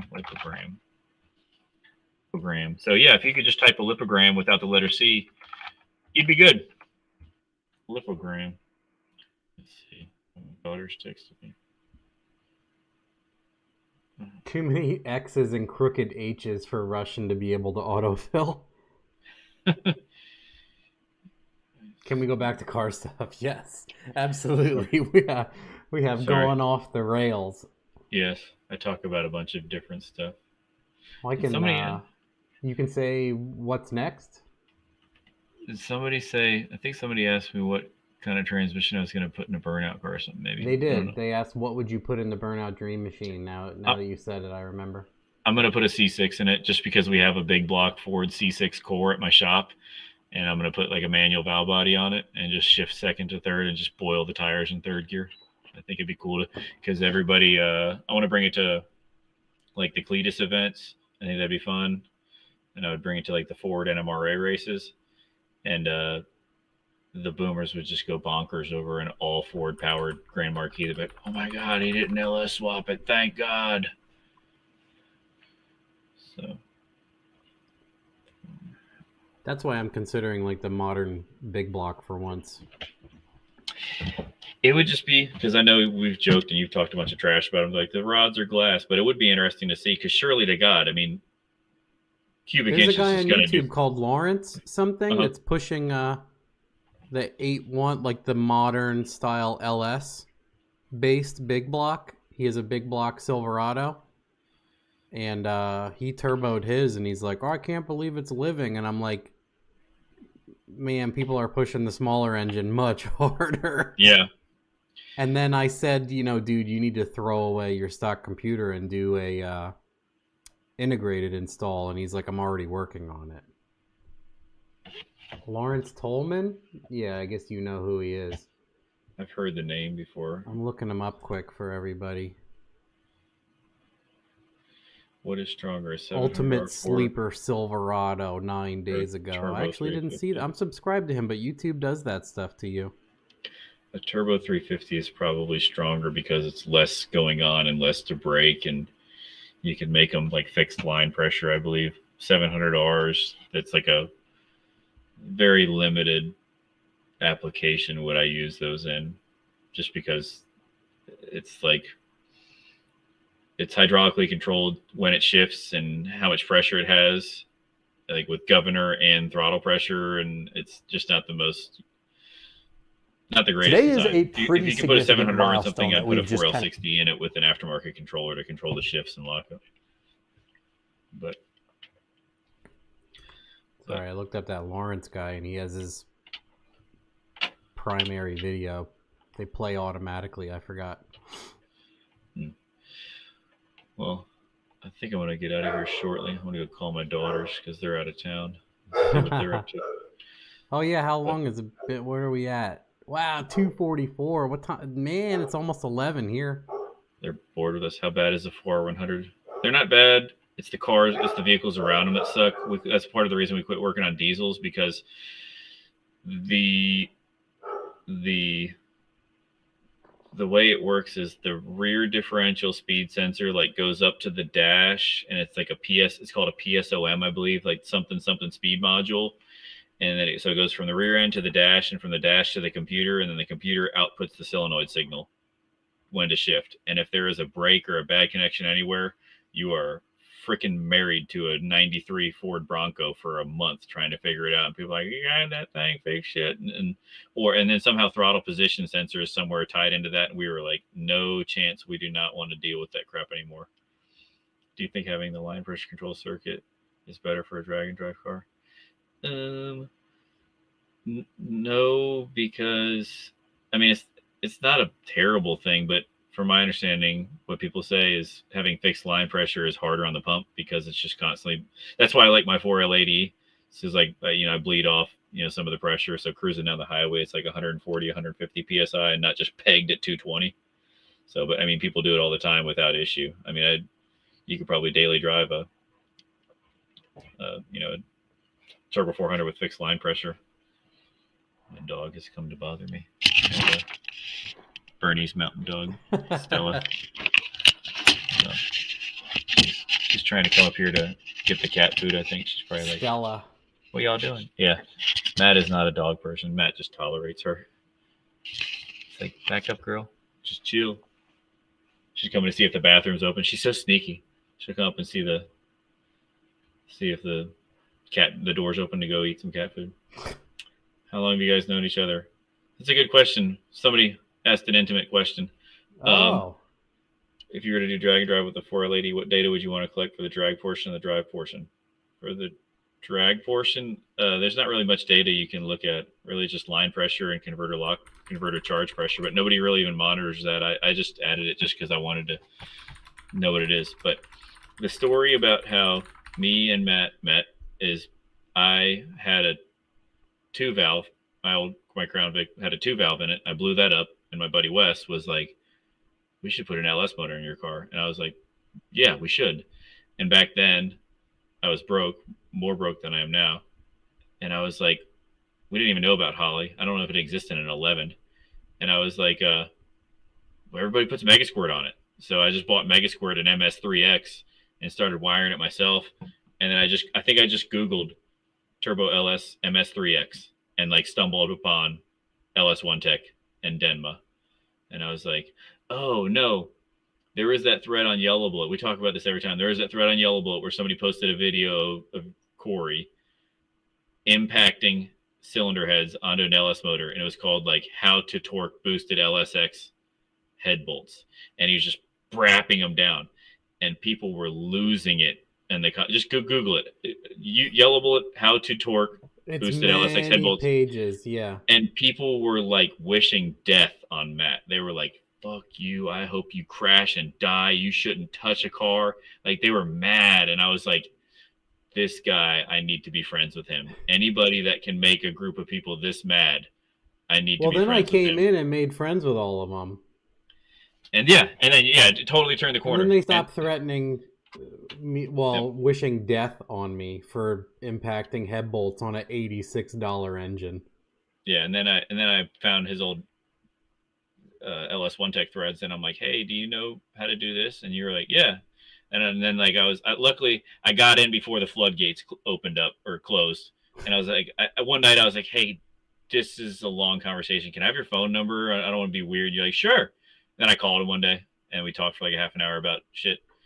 And then been sending memes back and forth ever since. Oh, and then if you Google like some old what was that magazine called? Dragzine. Like this girl wrote for Dragzine, saw my car at Bowling Green and took a couple pictures of it, wrote a couple articles about it, and I sent them to Matt. And I'm like, hey, look, they wrote an article about my car. And they're like, oh shit, that's you? And I'm like, yeah. And then kind of ever since then, we're similar and like pushing the envelope and annoying people. It's just we're both trolls and with a constant desire to learn and do something different. So yes, we're very similar. So yes, and I'm like he does IT stuff. Push, and you'll be like, hey, I don't want to work on this every day. So yeah, Cameron's like, the brakes. Cram 7 degrees in it, and I'm like, let's start with 2. And you're like, all right, let's do 2. And then I put 2 in, and then if we eventually end up with 7 in it after years, months of testing. But I'm like, once you get that toothpaste out of the tube, you can't get it back in. So let's just start with 2. Well, that's why. I mean, that's why I tune so often. I'm like, this will take all day to do this. So I'm like, doot, I'd rather move along faster and find like when someone's car won't idle and start nice, but like they're not overly concerned. Like a lot of times you can just make power with it immediately and then spend the next 3 hours trying to make it start and idle nice. Because I take it personally when you can reach in a car and fire it, and if it doesn't start, and they're like, "Yeah, Matt tuned it," I'm like, I can't sleep at night thinking about cars not starting nice. Because I feel like everybody's car doesn't start nice, but yeah, all of mine like freezing temperature with the 85. I that's why I do so many of those start videos. I'm like, this thing starts fine. Look at it. Yeah, mine didn't start nice the other day, but I had on the methanol tune only. But what I did was I took the throttle body bracket off for a second and put it back on, and then I got to the track and I didn't want to start the easiest on methanol, and I was like, I didn't do a throttle relearn. I bet you it's at 1% right now. And doesn't that change a bunch of stuff? If it sees 1 or 2%, it's like, whoa, no, like it's not happy. It's out of closed loop idle then. Yep. So it doesn't enable closed loop idle when you're. I'll go do that after I talk to my daughters and I get off here like with the you. I'll go IAC check. gets pissed and all sorts of things don't make sense unless it's. Let me see. That was the most virtuous description of a troll I've ever heard. What was that? Well, but I was telling you how you were like, annoying the whole world on Yellow Bullet. And I was like, I need to make friends with this guy. That's all still there when I was like, There. why are you guys hoping someone kills me? Yeah, and you were like... I'm like, explain. And then I explained why I do what I do, and they're like, oh, well, that's cool. I'm like, yeah, you just didn't understand the context. And then they're like, oh, I like this guy. It's the internet in a nutshell. Everybody's got a big ego. Or not everybody. A lot of people got a big ego. It's like, guys, we can... I think that thread, or no, it was another one, the Fran thing. Oh, that was so funny. That was a good one, too. That was on Bullet, I think, too. Yeah. It was like that. Like the number one rule in Trash or Be Trashed is do not start a for sale thread. You can have a video. You used to be able to like post a pornographic video of somebody dying, and they'd be like, "Yeah, this is it." You post a for sale thread in Trash or Be Trashed, you're like, gone, insta gone. Yeah. And he posted that. He posted that for sale thread of his own Corvette, and he was like 7-second Corvette, and he's like, it went 8.0s, and I was like, it's not a 7-second Corvette then. He got so bent out of shape. And then everybody else was like, why are you mad? And just jumped on him. It was a bad scenario for him. And then I think in like page 2 or 3, you posted Mark's car going 780 or something. Yeah. And you're like, why aren't you here? I used to be more. And then he lost it even more. Yeah. And then I met him at LS Fest years ago. And I was like, hey, do you remember that yellow we both thread? did. He's like, I was like, from like 20 feet away, I'm like, hey... I'm the guy that makes fun of you on the... He's like, I know who you are. He seems like a nice guy. That's what it is. Internet, everybody's serious on the internet, but you meet him in person, like he's like Steve Jackson says, it's like, you want to fight me, but trust me, we could eat a ham sandwich together and it'd be all good. He says that. Come back to my trailer, I'll make you a ham sandwich, but at the line, I don't have any friends. No. I think I'm gonna get out of here. Yep. We ramble on it. Yep. We'll do it again sometime. Maybe. Who knows? Maybe it'll go fast. And I can send you some videos for old time's sake. You make a short conglomerate video and do another short one sometime soon. I'm going to schedule Cellapack next, and he's going to tell us about crackheads at his shop. Chasing them. Nice. And then, and what is it? Cowl hoods. Oh, yeah. Yep. You got to have a 10-inch cowl hood to be Cellapack's friend. Good to see everybody again. Thanks for listening to us ramble about all of our inside jokes for 3 hours. Yeah, thanks for... well, let's look at... there's still 70 some people watching, so congratulations. Oh, what is this? Turbo 480 given the 80 400 lower gear. Cancel it. Is there any benefit either?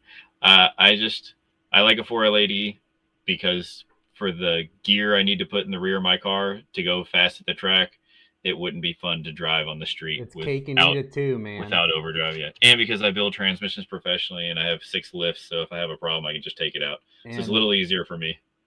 I have put in $200 ADEs with a $100 HD2 kit and gone mid-9s. I just love them. They're great. I know nothing else other than overdrive lockup transmissions, and I can't undo them anymore.